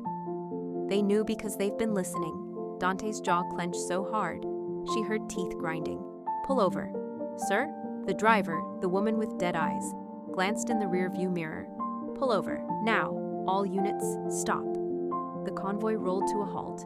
20 black SUVs sitting in empty desert like chess pieces on a board that kept expanding. Dante got out, walked to the front of the vehicle, looked at the landscape ahead with eyes that had learned to spot traps through 4 decades of not getting caught in them. Alara followed him out. The night air was cold now, desert temperature dropping fast after sunset. Her breath came out in small clouds. Above, stars covered the sky so thick they looked like spilled sugar. What is it? She asked. Dante pointed ahead, to a gap between rock formations that the headlights didn't quite reach. That ravine, it's the only approach to the western property. Natural choke point, single lane, no turnaround for vehicles this size. He pulled out binoculars from somewhere, scanned the darkness. If I wanted to trap someone coming to a property I knew about, I'd mine that ravine. Claymore mines, pressure plates, something simple that turned vehicles into scrap. Bishop joined them. The engineers said they knew about the property, about the tunnel, about what's under the foundation. They knew because they were there when I buried him, Dante said. They were there because they helped, because they're family. He lowered the binoculars. I buried Antonio Marchetti in 1999, my mentor before Silas, the man who taught me how to run collections, how to move money, how to make people disappear. His voice carried weight that made the words feel heavier. Antonio had a son, younger than me, maybe 15 when we put his father in the ground. I thought he'd disappeared, thought he'd left Chicago and never looked back. And now he's the engineer, Alara said. It wasn't a question. Now he's waited 27 years to balance the scales. Dante looked at Bishop. What was the son's name? I can't remember. Bishop was already on his tablet, scrolling through files that probably shouldn't exist. Darius Marchetti, born 1984. Last known address in Chicago, 1999. After that, he scrolled more. Nothing. No tax records. No utilities. No bank accounts. He became a ghost. Ghosts don't send messages, Dante said. Ghosts don't hack phones and plan revenge. He's been building toward this, using Silas, using Marcus, using everyone who wanted a piece of me to create an army I didn't see coming. Alara's phone buzzed. Everyone looked at it. Bishop had it in his hand. He stared at the screen, swore quietly. What? Dante demanded. Bishop turned it toward them. A photo, taken from above, from a drone or a satellite, or maybe just from God's perspective, looking down on people who thought they were hidden. The image showed the convoy from overhead. All 20 SUVs stopped in desert. Dante, Alara, and Bishop standing in front of the lead vehicle, completely exposed, completely vulnerable. The message underneath was simple. I can see you, Dante. I've always been able to see you, just like you watched my father die. Just like you buried him in concrete and built a house on top of his grave. Now I'm going to bury you, but first, I'm going to make you watch everyone you protect die, starting with her. Darius. Dante grabbed Alara's arm, not rough, urgent. Everyone back in vehicles, now, reverse course. We're not going to the property. Where then? Bishop asked. The city, Chicago. We go back to where this started and we end it there. Dante was already moving, pulling Alara toward the SUV.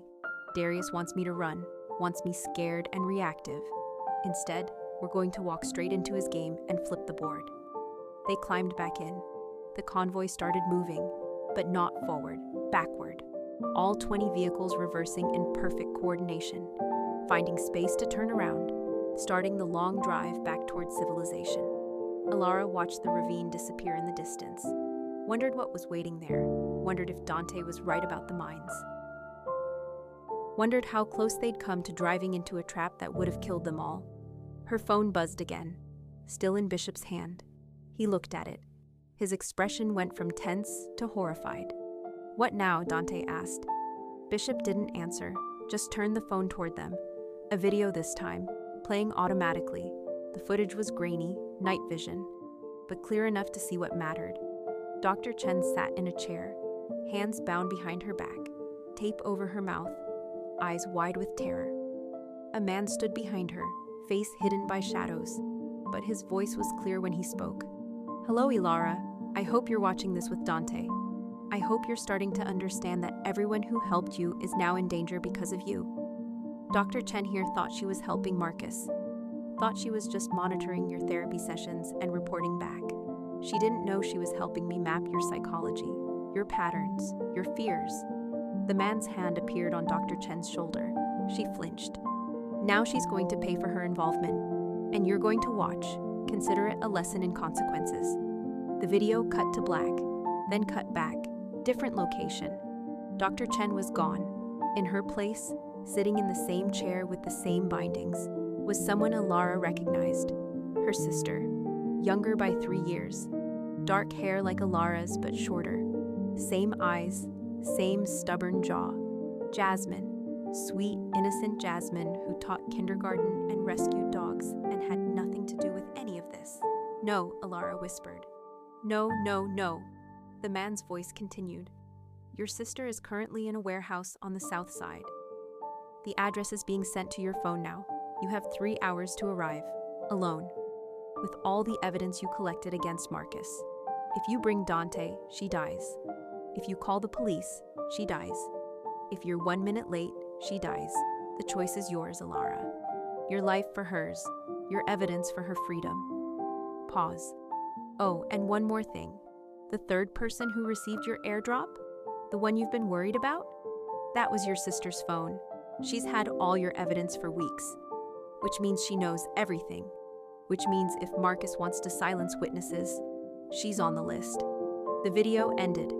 The screen went black, and in that darkness, Alara saw her future collapsing into a choice that wasn't really a choice at all. Save herself or save her sister, the evidence or Jasmine's life. Everything she'd built toward destruction or everyone she loved toward graves. "Turn the convoy around," she said. "Take me back to Chicago, now." Dante's hand found hers. "You know it's a trap. I know it's my sister. If you go alone, you both die. Darius doesn't want the evidence. He wants you dead, wants me destroyed. Your sister's just bait." "Then what do you suggest?" Alara's voice cracked. "Let her die because I decided to fight Marcus. Let her pay for my choices?" "No." Dante's voice was firm. "We go to Chicago, we go to that warehouse, but we don't go alone and we don't go unarmed and we definitely don't give Darius what he wants." He looked at Bishop. "How many people can we mobilize in 3 hours? In Chicago, at least 50. Maybe more if I call in markers. Call them in, all of them."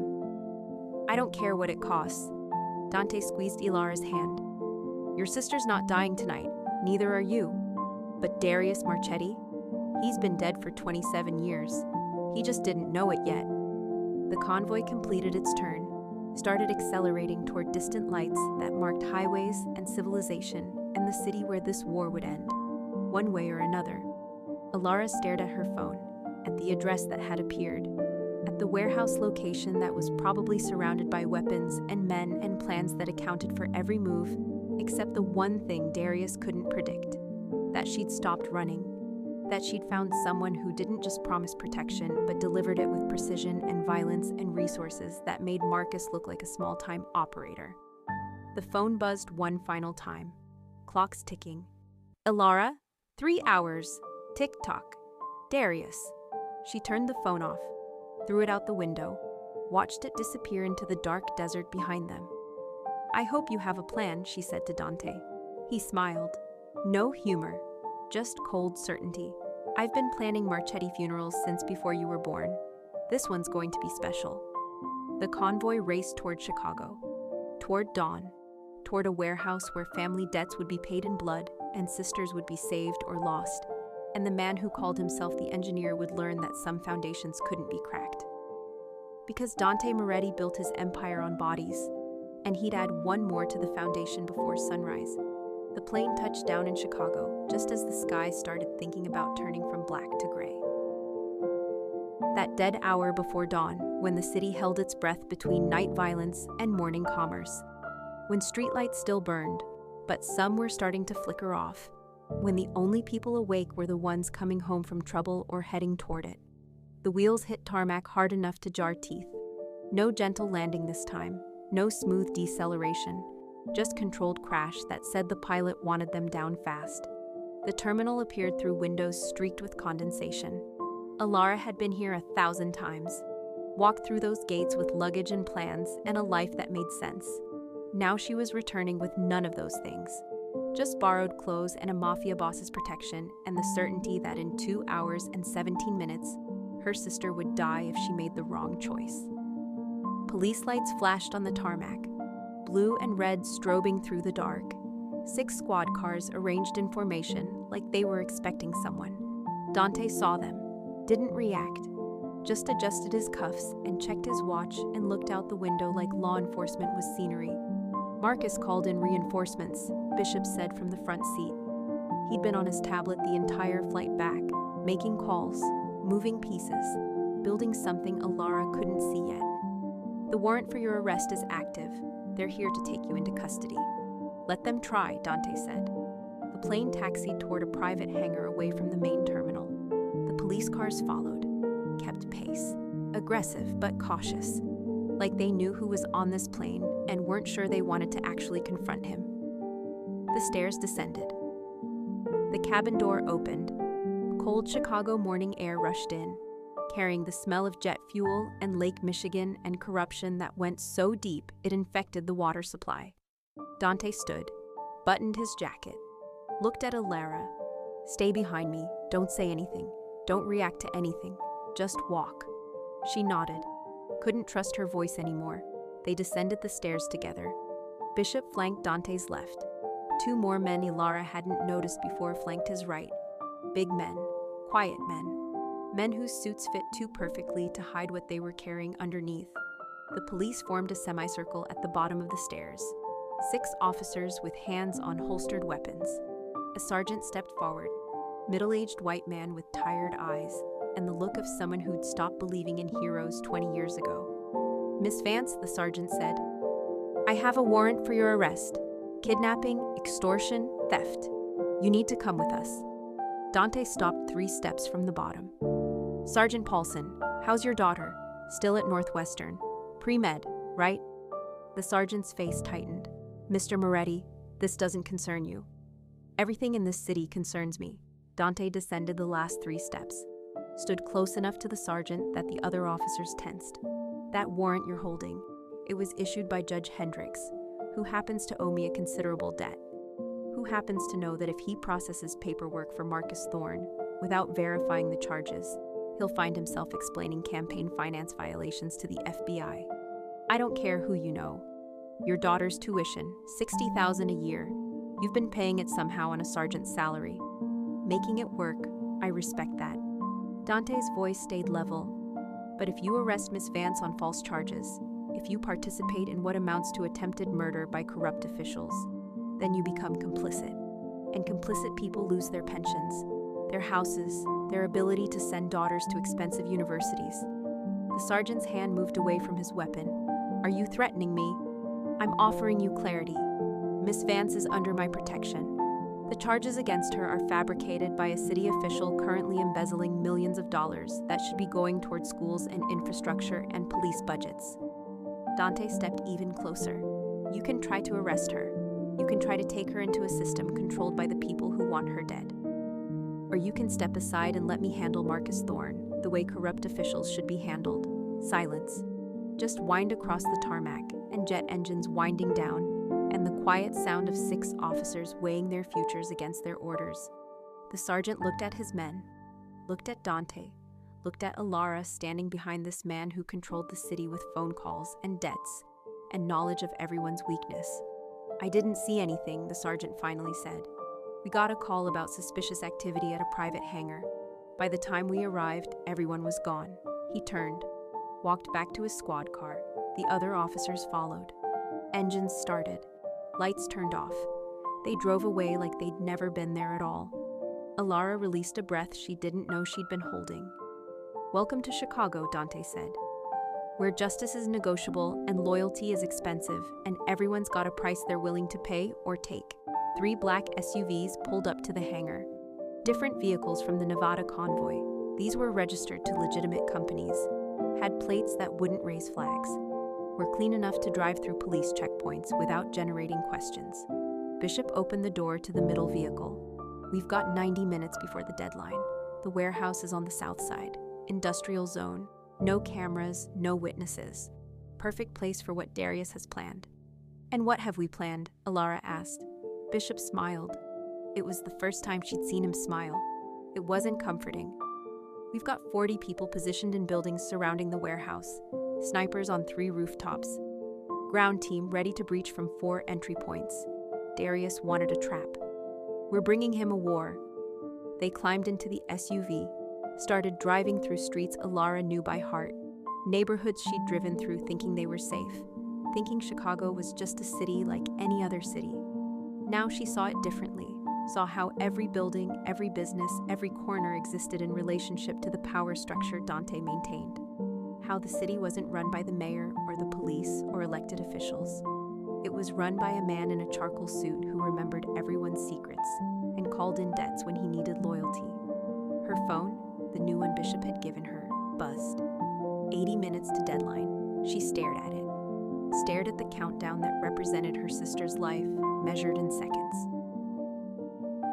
"What if Jasmine's not there?" she asked. "What if the video was fake? What if we're walking into an ambush and my sister's already—" "He's there," Dante interrupted.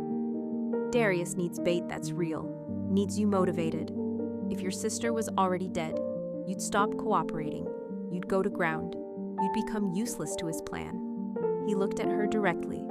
"She's alive, scared, probably hurt, but alive." The SUV turned onto Ashland Avenue, heading south toward neighborhoods that got rougher with every mile. Warehouses replaced storefronts, graffiti replaced advertisements. People on corners stopped looking like they had places to be and started looking like they were waiting for opportunities that only came after dark.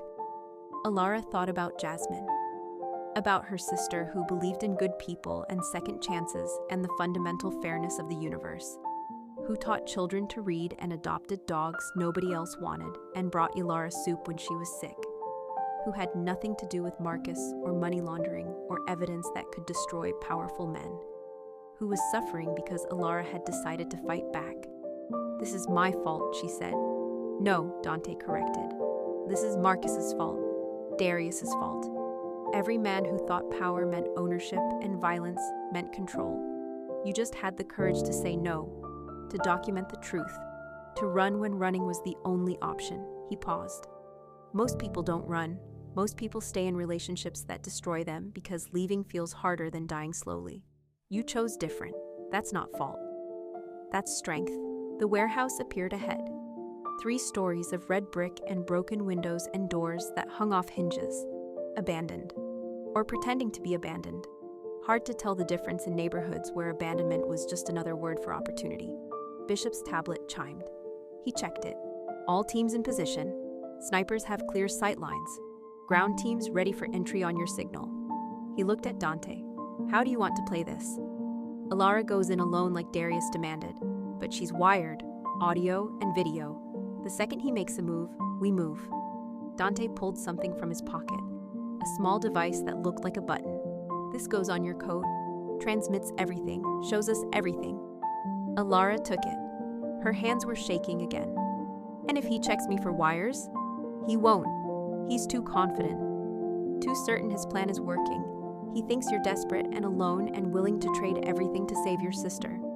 Dante helped attach the device to her lapel. He's right about desperate, wrong about alone. The SUV stopped 2 blocks from the warehouse, close enough to reach fast, far enough to avoid immediate detection. Alara looked at the building, at the broken windows that might hide snipers, at the doors that might hide death, at the countdown on her phone that said 61 minutes and dropping.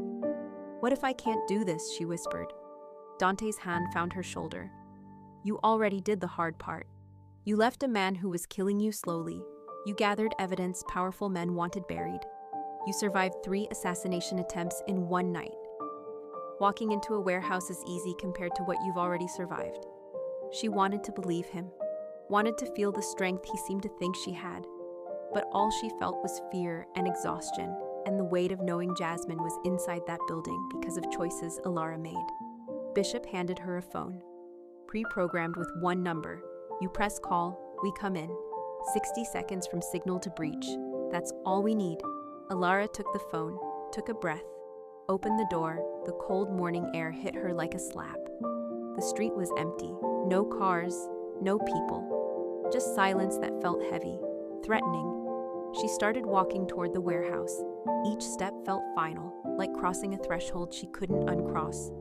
Behind her, the SUV pulled away, disappeared around a corner, leaving her alone in a neighborhood where being alone meant being vulnerable. She reached the warehouse door. It was slightly open. An invitation. She pushed it wider. Hinges screamed. The sound echoed through empty space. Inside was darkness broken by weak light, filtering through broken windows, puddles on concrete floors, the smell of rust and old oil and something else, something organic and wrong. "Hello?" Her voice sounded small, swallowed by space designed to make people feel insignificant. Lights flooded on, blinding. She raised her hand to shield her eyes. When her vision adjusted, she saw him. A man standing 50 feet away, mid-40s. Average height, unremarkable face. The kind of person you'd pass on the street without noticing. Except his eyes. His eyes were his father's eyes, from photos Dante had shown her. Dark and cold and carrying the weight of decades spent planning revenge. Darius Marchetti, the engineer. And beside him, tied to a chair with tape over her mouth and terror in her eyes, was Jasmine. "Welcome home, Alara," Darius said. "We've been waiting for you." The door behind her slammed shut. The locks clicked into place. And somewhere outside, Dante listened through a transmitter and counted seconds until he gave the order to turn this warehouse into a graveyard. Gunfire shattered the warehouse windows. Glass exploded inward like crystal rain. Alara hit the floor before her brain caught up to her instincts. The concrete was cold and wet and smelled like decades of oil and rust and failure. The shots came from outside, multiple directions, coordinated. Dante's people announcing their presence with precision violence. Darius didn't move, stood there while bullets punched holes in brick walls around him, stood there smiling like he'd expected this, like he'd planned for this, like every piece was moving exactly where he wanted them to move. "Right on time," he said. His voice carried over the gunfire, calm, almost bored. Dante never could resist a dramatic entrance. More gunfire, closer now. The warehouse had multiple entry points, and Dante's teams were breaching all of them simultaneously. Doors exploded inward. Men in tactical gear poured through openings that appeared in walls that shouldn't have openings. Professional, fast, overwhelming force meant to end resistance before it started. But there was no resistance. Just Darius standing in the middle of empty space with Jasmine tied to a chair and Alara on the ground, and a smile that said he knew something everyone else didn't. "Clear left, clear right. Ground floor secure." Dante's people swept through the warehouse like they'd practiced this 100 times. Maybe they had. Maybe they ran operations like this every week. Alara watched them move, watched them cover angles and check corners and communicate with hand signals that meant something to them and nothing to her. Then Dante walked in. No tactical gear, no weapon visible, just his charcoal suit and his absolute confidence that he controlled this situation because he always controlled situations. He saw Ilara on the ground, saw Jasmine tied to the chair, saw Darius standing there waiting. "Let the girl go," Dante said, voice level. No anger, just instruction. Darius laughed. "Which one? There are two girls here, Dante. The accountant who destroyed Marcus's life and the kindergarten teacher who didn't do anything except exist." He walked toward Jasmine's chair, put his hand on her shoulder. She flinched, tried to scream through the tape. "Maybe I let them both go. Maybe I keep them both. Maybe I burn this building down with all three of you inside." Bishop appeared at Dante's side, weapon drawn, trained on Darius. "You've got 15 rifles pointed at you from outside. Snipers who could paint the wall with your brain before you finished your next sentence. Make smart choices." "I've been making smart choices for 27 years, Darius said. "Waiting, planning, building. While you thought I was gone. While you thought burying my father in concrete was the end of the story." His voice went cold. It was just the beginning. He pulled out a phone, pressed one button. The warehouse shook, not from gunfire, from something underneath. Something that rumbled and groaned and sounded like the earth deciding to swallow everything above it. "Charges are set throughout the foundation," Darius explained. His voice stayed calm while the building vibrated around them. "Enough C4 to bring this whole structure down, to bury everyone inside under 1,000,000 pounds of brick and steel." He held up the phone. "Dead man's switch. I let go. It detonates. You shoot me, it detonates. You try to rush me, it detonates." Dante's expression didn't change. "You'll die too. I've been dead since 1999. Since you put a bullet in my father's head while I watched from a closet. Since you made me help carry his body to the foundation pour. Since you told me that if I ever spoke about what I'd seen, you'd bury me next to him." Darius's grip on the phone tightened. "You should have buried me then. Should have made sure there were no witnesses. But you didn't. You let me live. That was your mistake." Ilara got to her feet, slow, hands visible. "Let my sister go. She's not part of this. Everyone's part of this. Your sister received your evidence. She knows what Marcus did, what Dante did, what everyone in this broken system did while pretending they were legitimate." Darius looked at Jasmine. "She teaches children that the world is fair, that good people win and bad people lose. I'm going to show her how wrong she is." The rumbling stopped. Silence felt worse, felt like waiting for something that would hurt. Dante stepped forward, one step. Bishop moved to stop him. Dante waved him off, kept walking toward Darius, toward the man holding a detonator connected to enough explosives to turn the warehouse into a crater. "You want revenge," Dante said. "I understand that. Your father was my mentor. He taught me everything. And I killed him because he betrayed me, because he stole from the family, because he thought loyalty was optional." Another step closer. "You were 15. You shouldn't have been there. That part haunted me. Not enough to stop you. No, not enough to stop me." Dante stopped 10 feet away. "But enough to let you live. Enough to set up accounts in your name. Enough to make sure you had money and options and a future that didn't include this city." He paused. "You could have left, could have built something new. Instead, you stayed in the shadows and built this. Built a plan that uses innocent people as weapons. Like you used my father? Your father wasn't innocent. Neither am I. Neither are you." Dante's voice was firm. "But these women are." Ilara ran from an abuser, documented corruption because nobody else would. "Your fight is with me, not them." Darius's hand trembled slightly, the phone with it. The dead man's switch that stood between everyone living and everyone dying. "You think words fix this? You think admitting you killed my father somehow makes it better? No. I think 27 years of anger has made you forget what you actually want." Dante took another step. Now he was close enough that Darius could reach out and touch him. "You don't want to blow up a warehouse. You don't want to kill two women who never hurt you. You want to look me in the eye and make me understand what you lost that night." Tears ran down Darius's face. He didn't wipe them away. "You took everything. I took your father. That's not everything. It was everything to me." The warehouse fell silent. Dante's people held position but didn't advance, didn't move, just waited. Bishop had his weapon trained on Darius, but his finger was off the trigger. Everyone frozen in a moment that could collapse into violence or something else. Alara watched them, watched a conversation between two men carrying debts that couldn't be paid in money or blood or time. Watched the space between them hold everything that was wrong with the cycle of revenge and the cost of violence, and the way pain created more pain until someone decided to break the pattern. My father wasn't a good man, Darius said finally, voice breaking. He beat my mother, ignored me unless I was useful, cared more about money than anything else. But he was my father, and you killed him, and you made me help hide it, made me complicit in his death. I shouldn't have done that, Dante said. That part was wrong. You shouldn't have been there, shouldn't have been forced to participate. He looked directly at Darius. I'm sorry. The words hung in the air, 2 words that probably hadn't left Dante's mouth in decades, 2 words that carried weight and truth, and the acknowledgement that power didn't make everything right. Darius's hand shook harder. The phone wavered. Sorry doesn't bring him back. No, it doesn't. Nothing does. Dante spread his hands. So what do you want? You want to kill me? Fine. Let the women go, and I'll stay. You want to destroy everything I built?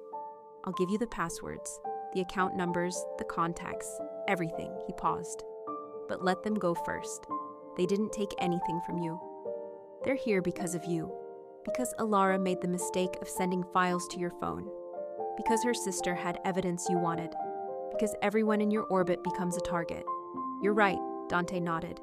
Being close to me is dangerous, has always been dangerous, but punishing them for my sins doesn't balance anything, just creates more damage. Jasmine was crying behind the tape, silent tears running down her face. Alara wanted to run to her, wanted to rip the tape off and cut the ropes and drag her sister out of this nightmare. But moving would trigger something, would make Darius react, would turn this standoff into carnage. Darius looked at the phone in his hand, at the button his thumb rested on, at the power to end everyone here with one choice. My father used to tell me stories, he said, about the old days, when the families had codes, when honor meant something, when you could trust a handshake, and a man's word was worth more than any contract. His voice went quiet. He said you were the last one who understood that, who still operated by the old rules. That's why it hurt more when you killed him. The old rules said thieves die. Your father stole $2 million from the family, hid it in accounts we couldn't trace, was planning to run. Dante's voice was gentle but firm. I gave him chances, warned him, told him to return the money and accept punishment. He refused, called me weak, said the old ways were dead and I was too stupid to see it. So you killed him. So I enforced the rules he claimed to respect, the same rules that kept this city from tearing itself apart. Dante paused. If I'd let him go unpunished, every soldier and every crew would have started stealing. The structure would have collapsed. More people would have died, including you and your mother. Darius closed his eyes. Don't make him a hero. Don't make this about protecting people. I'm not. I'm making it about choices and consequences. Your father made choices. I made choices. You're making a choice right now. Dante gestured to Jasmine. That woman teaches children. Hasn't hurt anyone. Your revenge includes her because she happened to receive some files on her phone. Is that the code you want to operate by? Hurt anyone connected to your target. The phone slipped slightly in Darius's grip. He caught it, clutched it tighter. I've thought about this moment for 27 years. Imagined what I'd say, what I'd do, how I'd make you feel what I felt. And now you're here. You have the power, you have the explosives and the leverage, and me standing in front of you. Dante spread his arms. So do it. Press the button. Bring the building down. End me. End everyone. Finish what you started. Silence stretched. Alara counted her heartbeats. 8, 9, 10, each one feeling like it might be her last. Darius's thumb moved on the button, not pressing, just rubbing the surface. Feeling the texture of the choice he'd built his life around. I met a woman 2 years ago, he said. Teacher like Jasmine. We dated for 6 months. I was going to marry her. Then she asked about my family, about my past. And I realized I couldn't tell her the truth. Couldn't explain who I was or what I'd been doing. So I walked away. And I've been alone since. Because revenge doesn't leave room for anything else. He looked at Jasmine, at Ilara, at Dante standing there waiting for judgment. I'm tired, Darius whispered. I'm so tired of being angry. His thumb lifted off the button. For 3 seconds, nothing happened. Then the warehouse exploded. Not from the foundation charges, from outside. From locations Darius hadn't accounted for. From backup plans Dante had activated the moment gunfire started. The walls blew inward. Controlled detonations that turned brick into shrapnel and steel into projectiles. Smoke filled the space. Dante's people rushed forward. Bishop grabbed Darius, yanked the phone from his hand, disabled the dead man's switch with movements too fast to follow. Ilara ran to Jasmine, ripped the tape off her mouth, cut the ropes with a knife that appeared in her hand from somewhere, pulled her sister to the ground and covered her with her own body while the building came apart around them. Through the smoke and chaos, she heard Dante's voice. Calm, commanding. Cease fire, building secure, get the women out. Strong hands pulled Ilara up, pulled Jasmine up, moved them toward an exit that hadn't been there before, a hole blown in the wall specifically for extraction. She stumbled through it, emerged into cold morning air. Into daylight that hurt her eyes. Paramedics were waiting, wrapped blankets around both of them, checked vitals, asked questions neither could answer yet. Ilara watched the warehouse, watched Dante emerge with Bishop, watched them dragging Darius between them. He wasn't fighting, wasn't resisting, just walking like a man who'd run out of reasons to run. Police arrived, real police this time, not Marcus's people. Federal agents and windbreakers that said FBI. They took Darius into custody, read him rights he didn't react to. Dante walked over to where Ilara sat in the back of an ambulance. He looked tired, older, like the night had aged him a decade. Your sister's safe, he said. Thank you. Her voice was hoarse from smoke and screaming she didn't remember doing. Marcus is already in custody. Federal charges. The evidence you gathered went public 2 hours ago. Every news station, every website. He's finished. And Darius? He'll face charges for kidnapping and attempted murder, but he'll also get psychological evaluation, treatment, maybe a chance to build something that isn't revenge. Dante paused. His father died because of choices he made. Darius almost died for the same reason. Maybe he'll learn what his father never did, that some cycles need to break. Jasmine grabbed Ilara's hand, squeezed. She was still shaking, but color was returning to her face.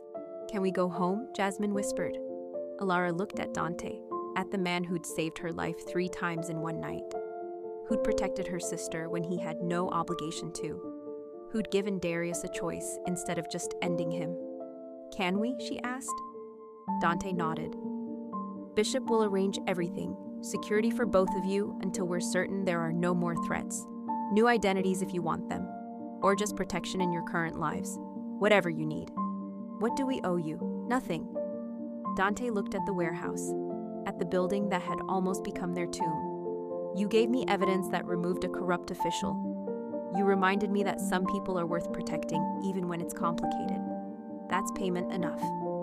He walked away, disappeared into the crowd of agents and police and emergency personnel that had transformed the industrial zone into organized chaos.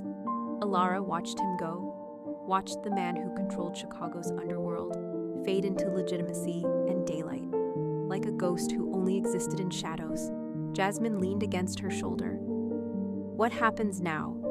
Now we heal, Ilara said. Now we rebuild. Now we stop running.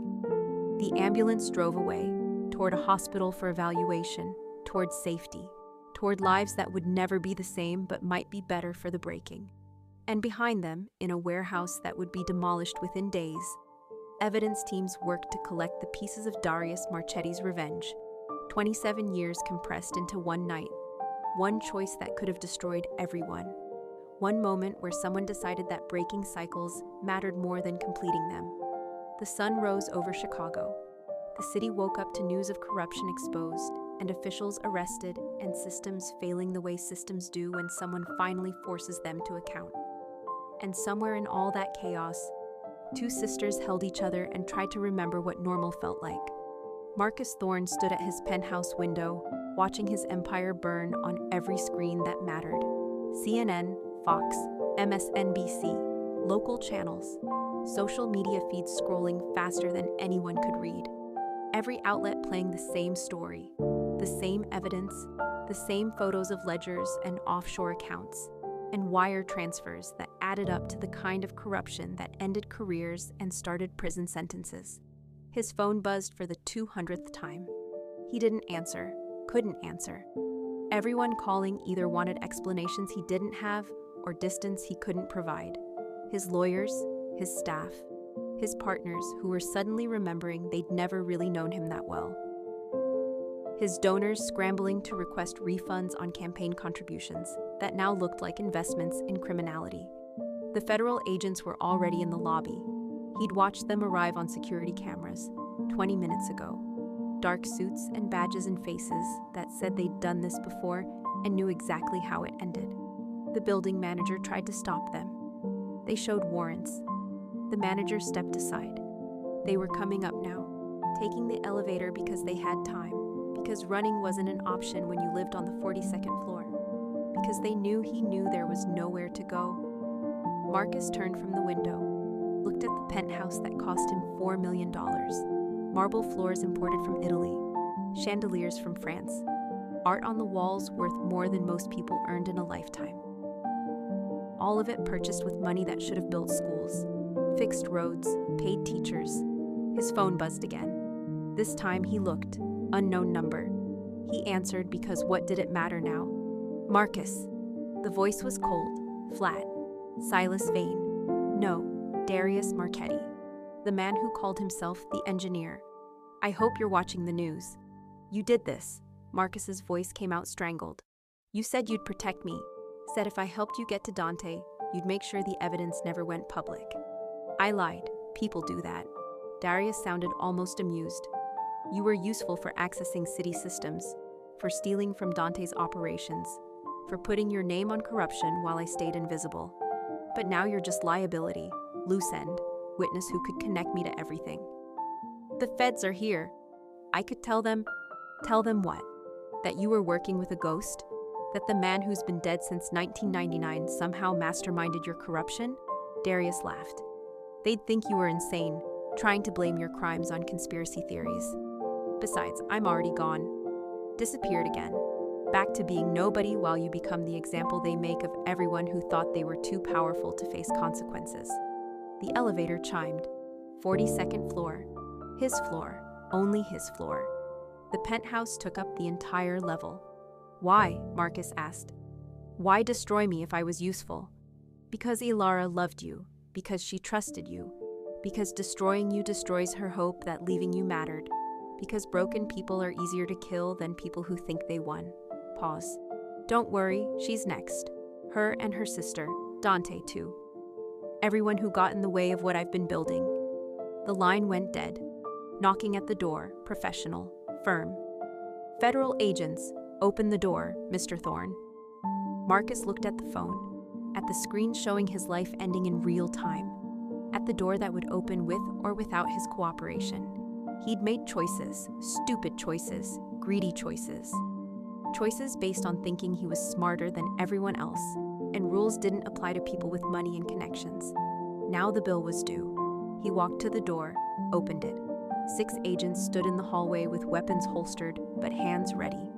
The lead agent was a woman, late 40s, hard eyes that had seen every excuse and believed none of them. Marcus Isaiah Thorne, you're under arrest for embezzlement, money laundering, corruption of public officials, and conspiracy to commit murder. She read him rights he'd heard on TV 1,000 times, but never thought would apply to him. Do you understand these rights? I want my lawyer. You can call them from Federal Holding. She nodded to the other agents. They moved forward, cuffed him, professional, efficient, like they'd practiced this choreography until it was muscle memory. They walked him to the elevator.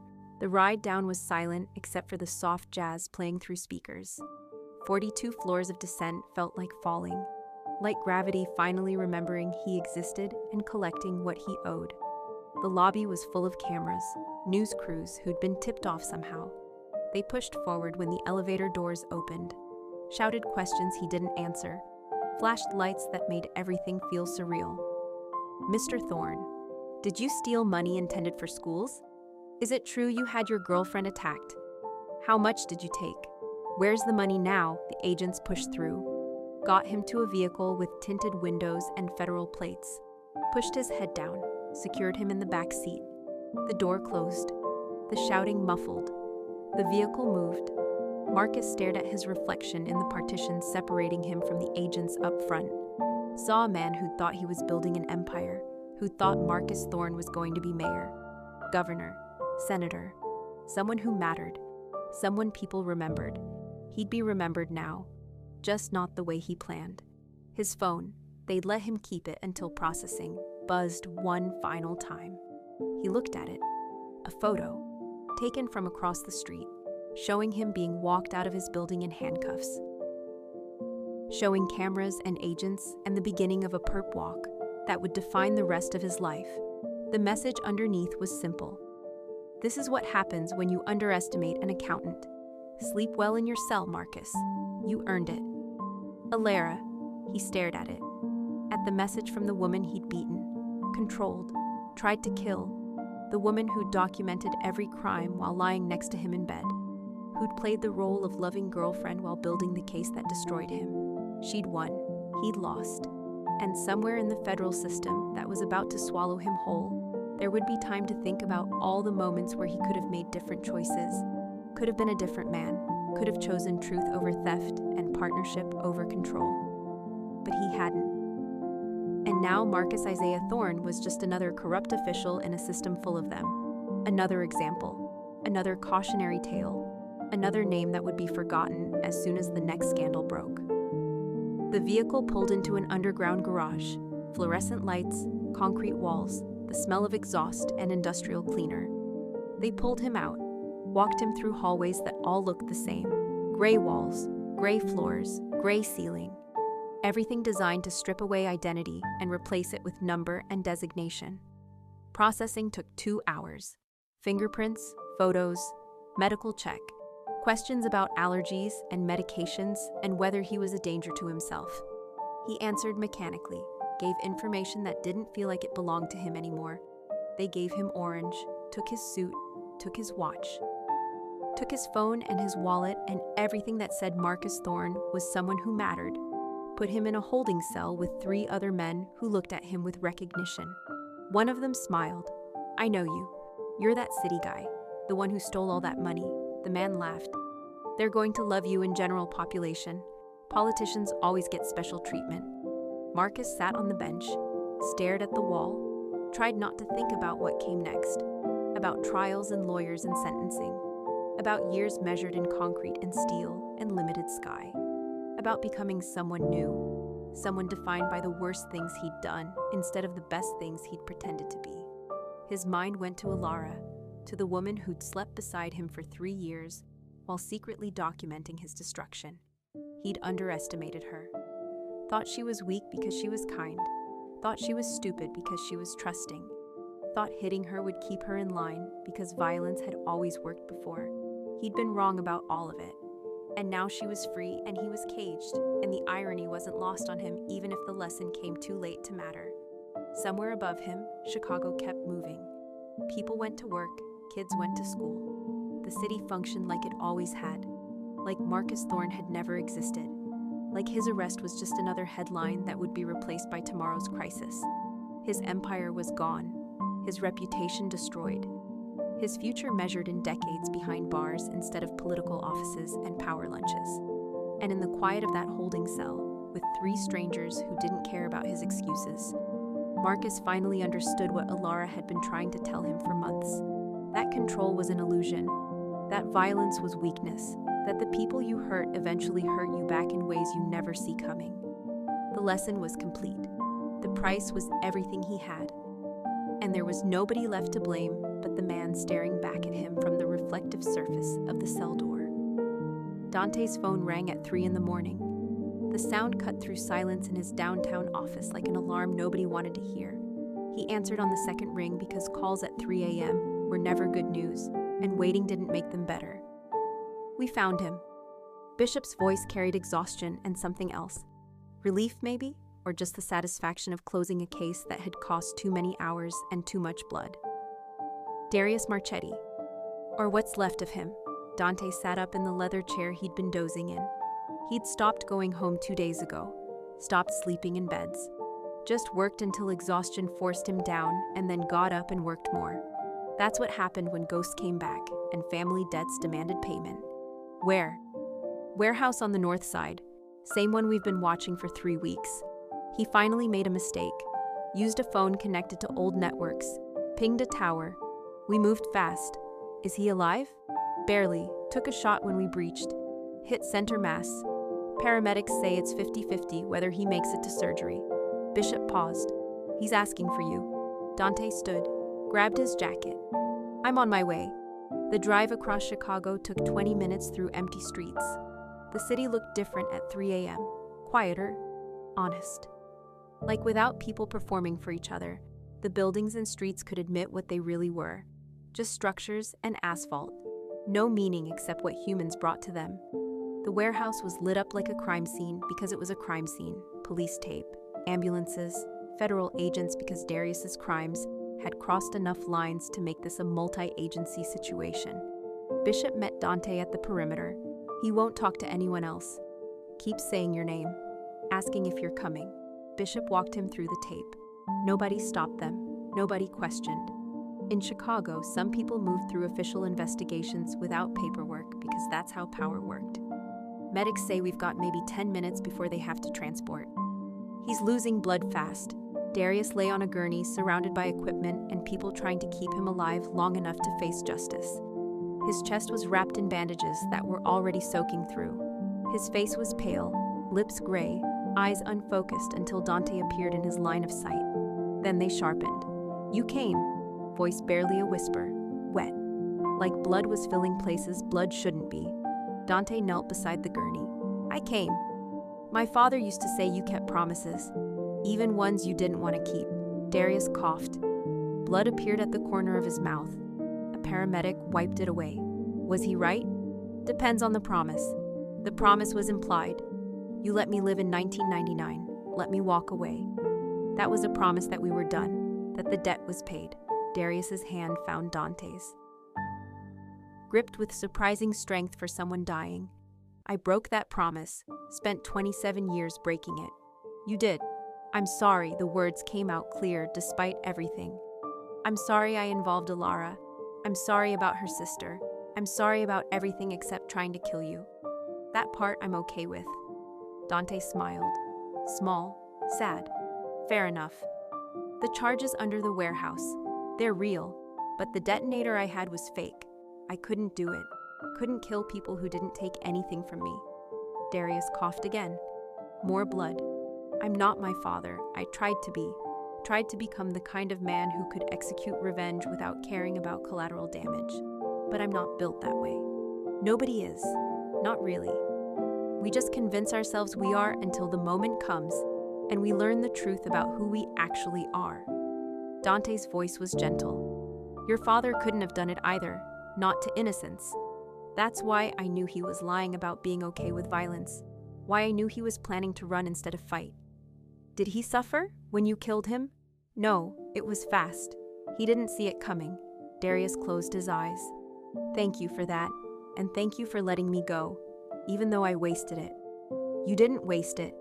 You built something, got educated, learned skills, created identities and networks and plans that almost worked. That's not nothing. It's not enough either.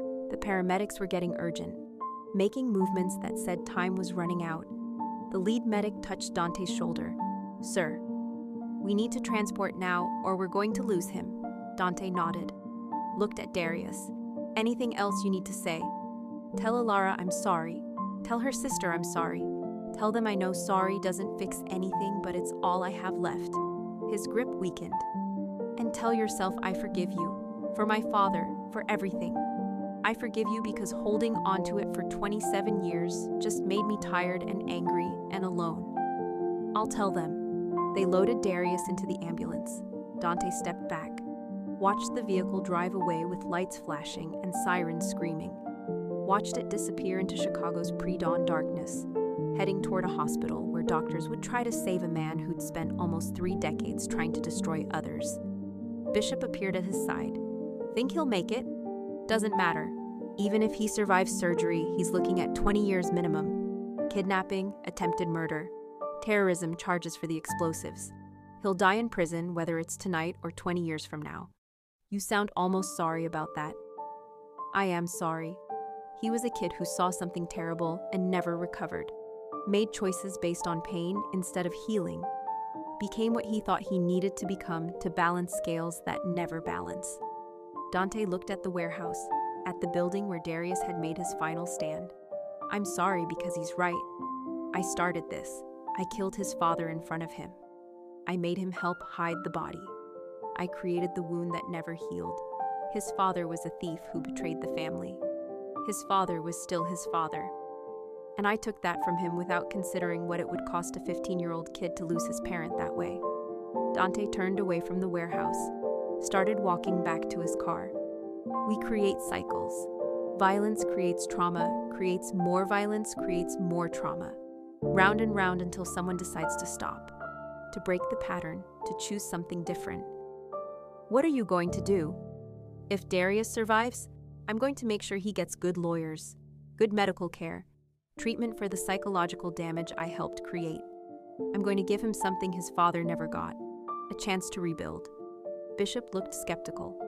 He tried to kill you, tried to kill Alara and her sister, used Marcus to steal from your operations. I know, and he'll face consequences, but consequences don't have to be only punishment. They can also be rehabilitation, opportunity, a different path than the one that led here. Dante reached his car, stopped, looked back at Bishop. My father beat my mother for 16 years. When I was 12, I told him if he did it again, I'd kill him. He stopped. But I spent the next 40 years becoming exactly what he was, just with better justification and more expensive suits. You're nothing like your father. I'm exactly like my father. I just chose different targets. Convinced myself the violence was necessary, was righteous, was the only language some people understood. Dante opened the car door. Darius held a mirror up to that tonight. Showed me what it looks like when someone spends decades planning revenge. When someone makes violence their purpose. It doesn't look heroic. It looks sad. He got in the car, started the engine, drove through Chicago as the sky started thinking about sunrise. Gray light creeping over buildings, making everything look less sharp, less defined, less certain about where darkness ended and day began. His phone rang. Alara. He answered. I heard about Darius. Is he? Critical condition. They're operating now. 50-50 survival odds. Dante navigated through empty intersections. He asked me to tell you he's sorry. You and your sister both. Silence on the line. Then, do you believe him? I do. He had opportunities to detonate those charges, to kill all of us, to go out in violence and fire. He didn't. At the critical moment, he chose differently than his father would have chosen. That doesn't erase what he did. No, but it suggests he's capable of change, of being more than his worst choice. Dante paused. How's your sister? Recovering, therapy, nightmares, but alive, safe, building a life that doesn't include looking over her shoulder. Alara's voice was stronger than it had been days ago. Marcus pleaded guilty to everything. The prosecutor says he'll get 25 years minimum. Good. Is it though? Does punishing people fix anything? Does locking them away make the world better, or just hide the problems we don't know how to solve?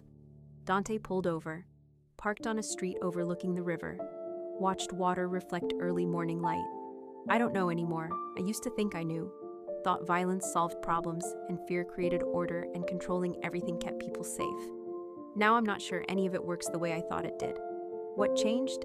You, your sister, Darius, the whole situation. Seeing what happens when people get caught in systems that hurt instead of heal. When revenge becomes purpose and violence becomes answer, and nobody stops long enough to ask if there's a different way. More silence. Then Alara said something that made Dante's chest tighten. Thank you for protecting us, for saving Jasmine, for giving Darius a chance when you could have just ended him. I'm not a good man, Ilara. Don't mistake pragmatism for virtue. Maybe, but you made choices that protected people who couldn't protect themselves. That's good enough for me. The call ended. Dante sat in his car watching the river flow past, carrying everything Chicago dumped into it downstream toward lakes and eventually oceans. All that waste and runoff and consequence, moving away from the source. But it didn't disappear, just went somewhere else, became someone else's problem. Same with violence, same with trauma, same with cycles that kept spinning because nobody knew how to stop them. His phone buzzed. Text from the hospital. Darius Marchetti survived surgery, critical but stable. Would face charges when recovered enough to stand trial. Dante read it twice, then called his lawyer, gave instructions about representation and medical care and treatment programs, made arrangements that would cost him money and favors and probably make people question his judgment. But he did it anyway, because maybe Bishop was right and Dante was nothing like his father. Or maybe Dante was exactly like his father, but finally learned what his father never did, that some cycles needed to break, that some debts couldn't be paid with more violence, that the only way out was through choosing something different even when different felt impossible. The sun came up over Chicago. The city woke up, started moving through another day of commerce and crime and everything in between. Dante watched it happen from his car by the river. Then he drove home for the first time in 2 weeks and slept. 3 weeks crawled past like wounded animals. Ilara sat in the courtroom wearing a gray suit that cost too much and fit too well. Jasmine sat beside her, hand wrapped tight around Ilara's like they were children again, holding onto each other through thunderstorms and nightmares and things that went bump in darkness. The courtroom was federal, high ceilings, wood paneling that probably cost taxpayer money someone decided was worth spending on the appearance of justice. Cameras weren't allowed inside, but journalists packed the gallery, notebooks ready, recording devices hidden in pockets and bags despite rules that said otherwise. Marcus sat at the defense table, orange jumpsuit, shackles, hair that hadn't been cut professionally in weeks. He'd lost weight, looked smaller, less like the man who controlled rooms, and more like someone who'd discovered that power was temporary, and consequences were patient. He didn't look at Ilara, kept his eyes on the table, or his lawyers, or anywhere that wasn't the woman who destroyed his life by documenting the truth. The judge entered. Everyone stood, sat. The machinery of justice grinding forward with the momentum of process that existed whether anyone believed in it or not. The United States versus Marcus Isaiah Thorne, the judge said. We're here for sentencing. I've reviewed the pre-sentencing report, the guilty plea, the victim impact statements. Does the prosecution wish to make any final arguments? The prosecutor stood, young woman, mid-30s, sharp suit and sharper eyes. She'd made her career on cases like this. Officials who thought they were above law, learning that above and beyond were different directions. Your Honor, the defendant pleaded guilty to 17 counts of embezzlement, money laundering, and corruption. Over 3 years, he stole approximately $43 million from programs meant to serve Chicago's most vulnerable populations. Schools lost funding, infrastructure projects were delayed, public services were cut while Mr. Thorne purchased penthouses and luxury vehicles, and funded a lifestyle completely disconnected from the public service he claimed to provide. She walked toward the bench, held up documents. The defendant also stands convicted of conspiracy to commit murder. He hired multiple individuals to kill his former girlfriend when she discovered his crimes and attempted to report them. Those individuals are cooperating with federal authorities and have provided extensive testimony about Mr. Thorne's direct involvement in planning and funding their attempts. The prosecutor turned toward Marcus. This wasn't a momentary lapse in judgment. This was a systematic, calculated campaign of theft and violence spanning years. The defendant showed no remorse until he was caught, no conscience until cameras were watching, and even now, his primary concern seems to be minimizing his sentence, rather than acknowledging the harm he caused. She turned back to the judge. The government recommends the maximum sentence under federal guidelines. Society needs to see that corruption has real consequences, that stealing from the public good, carries costs that can't be negotiated away with expensive lawyers and well-written apologies. She sat. The defense attorney stood. Older man, gray suit, tired face. He'd been doing this long enough to know when he'd already lost, but professional obligation required he try anyway. Your Honor, my client has pleaded guilty, has accepted responsibility, has cooperated with authorities in identifying other individuals involved in these crimes. He's a first-time offender who made terrible choices, but who also contributed significant public service during his career. The letters submitted on his behalf speak to a complex person who made mistakes, but who also helped constituents and supported community programs. The attorney's voice carried the hollow ring of arguments made because they had to be made, not because anyone believed them. We ask the court to consider a sentence that allows for rehabilitation, that recognizes the human being beneath the headlines, that provides opportunity for Mr. Thorne to eventually make amends for the harm he caused. The judge looked at Marcus. Mr. Thorne, do you wish to address the court? Marcus stood, slowly. Like gravity weighed more than it used to. Your Honor, His voice cracked. He cleared his throat. I want to apologize. To the people of Chicago, to the programs I stole from, to the schools that lost funding, to my staff who believed in me and who I betrayed, and to Alara Vance, who I hurt in ways that can't be measured in dollars or years. He looked at Alara for the first time. She met his eyes, saw something broken there, something that might be genuine or might just be fear wearing different clothes.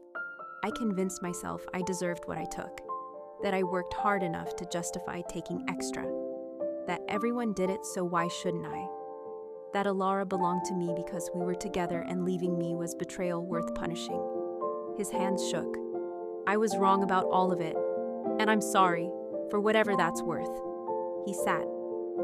The courtroom went quiet, just the sound of ventilation and shuffling papers and people breathing while waiting for judgment. The judge reviewed documents, took his time, let the silence build weight, finally looked up. Mr. Thorne, I've heard your apology. I've read the letters supporting you. I've considered your cooperation with authorities and your lack of prior criminal record. I've also reviewed the extensive evidence of systematic corruption spanning years, of violence directed at a woman who tried to hold you accountable, of theft from programs serving people who trusted you to represent their interests. The judge paused. The law provides sentencing guidelines designed to reflect the severity of crimes and the need for deterrence. In your case, those guidelines suggest a range of 20 to 30 years imprisonment. Your cooperation earns some reduction. Your guilty plea saves the court and the victims the trauma of a trial. But your crimes were extensive. Your lack of remorse until capture was notable, and the danger you posed to Miss Vance cannot be overlooked. Another pause. Alara felt Jasmine's hand tighten. Therefore, it is the judgment of this court that you be sentenced to 25 years in federal prison. You will be eligible for parole after serving 85% of that sentence. You are ordered to pay restitution of $43 million plus penalties and interest. You will forfeit all assets acquired through your criminal activities, and you will register as part of ongoing monitoring programs designed to prevent future corruption. The gavel came down. The sound was final, absolute. Marcus's shoulders sagged. His lawyers put hands on his arms, steadied him, whispered things that probably didn't help. Guards approached, took Marcus from the defense table, led him toward the door that led to transport vehicles, that led to federal facilities, that led to decades measured in concrete and steel and limited sky.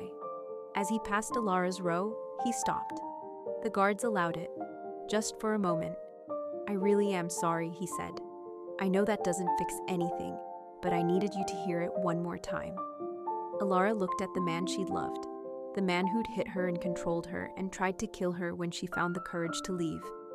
Looked at him and felt nothing, not anger, not satisfaction, not even pity, just emptiness where feelings used to be.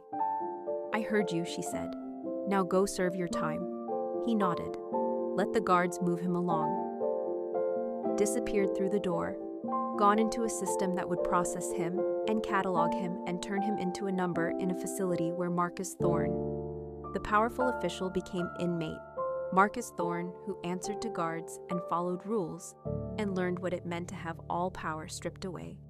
The courtroom emptied slowly. Journalists rushed to file stories. Lawyers packed briefcases. The judge departed through chambers. Jasmine and Alara sat in the gallery long after everyone else left. Just sat there in silence that felt earned. "Is it over?" Jasmine finally asked.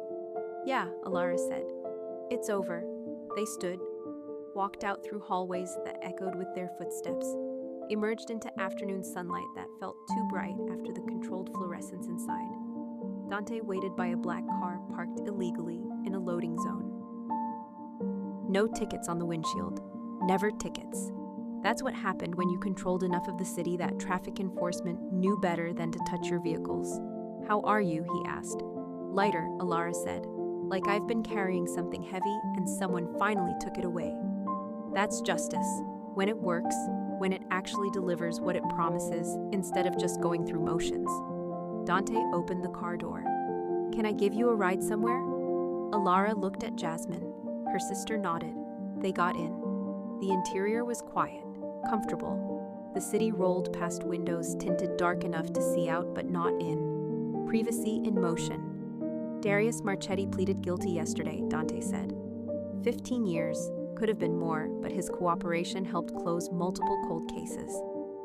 And his psychological evaluation showed genuine trauma and genuine remorse. The judge took that into account. "Will he be okay?" Alara asked. "Define okay." "He'll spend the next decade and a half in federal custody, but he'll get treatment, therapy, education, a chance to build something that isn't revenge." Dante looked out the window. Better than his father got. Better than he gave others, maybe good enough to break the cycle. The car stopped outside an apartment building in a neighborhood that was nice, without being ostentatious, middle class, safe. The kind of place where kindergarten teachers and recovering forensic accountants could build lives without looking over shoulders. "This is you," Dante said. Alara looked at him. "What happens now? With you and me and everything that happened. Now you heal. You rebuild. You live a life that doesn't include violence and fear and running from men who think they own you." Dante smiled. Small, genuine. "And if you ever need anything, you call Bishop. He'll make sure you get whatever you need. Protection, resources, assistance, whatever." "That's it? After everything, we just go our separate ways?" "What did you think would happen? That you'd become part of my organization? That we'd be friends who meet for coffee and discuss the weather?" Dante's voice was gentle but firm. "You're good, Alara. Actually good. You don't belong in my world.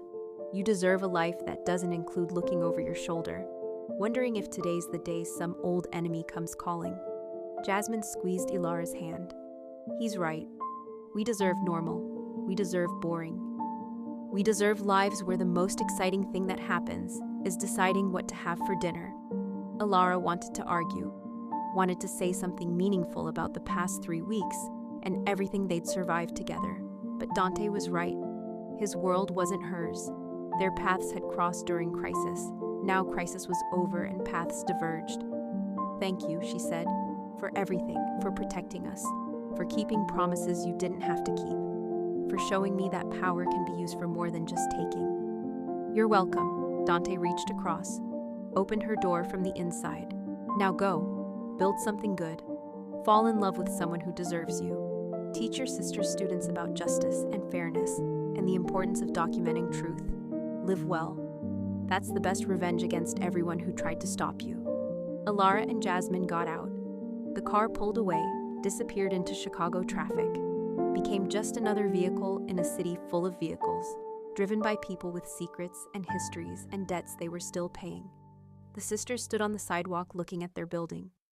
"Ready?" Jasmine asked. "Ready." They walked inside, took the elevator to the 3rd floor, opened the door to an apartment that had been empty for weeks but was still theirs. Still home, still the place where they could close the door and breathe without wondering who was watching. Alara made tea. Jasmine ordered takeout. They sat on the couch that had seen better days and watched TV shows that didn't matter and talked about nothing important. Just sisters being sisters in space that was safe. Her phone buzzed. She looked at it. Expected spam or automated reminders or digital noise.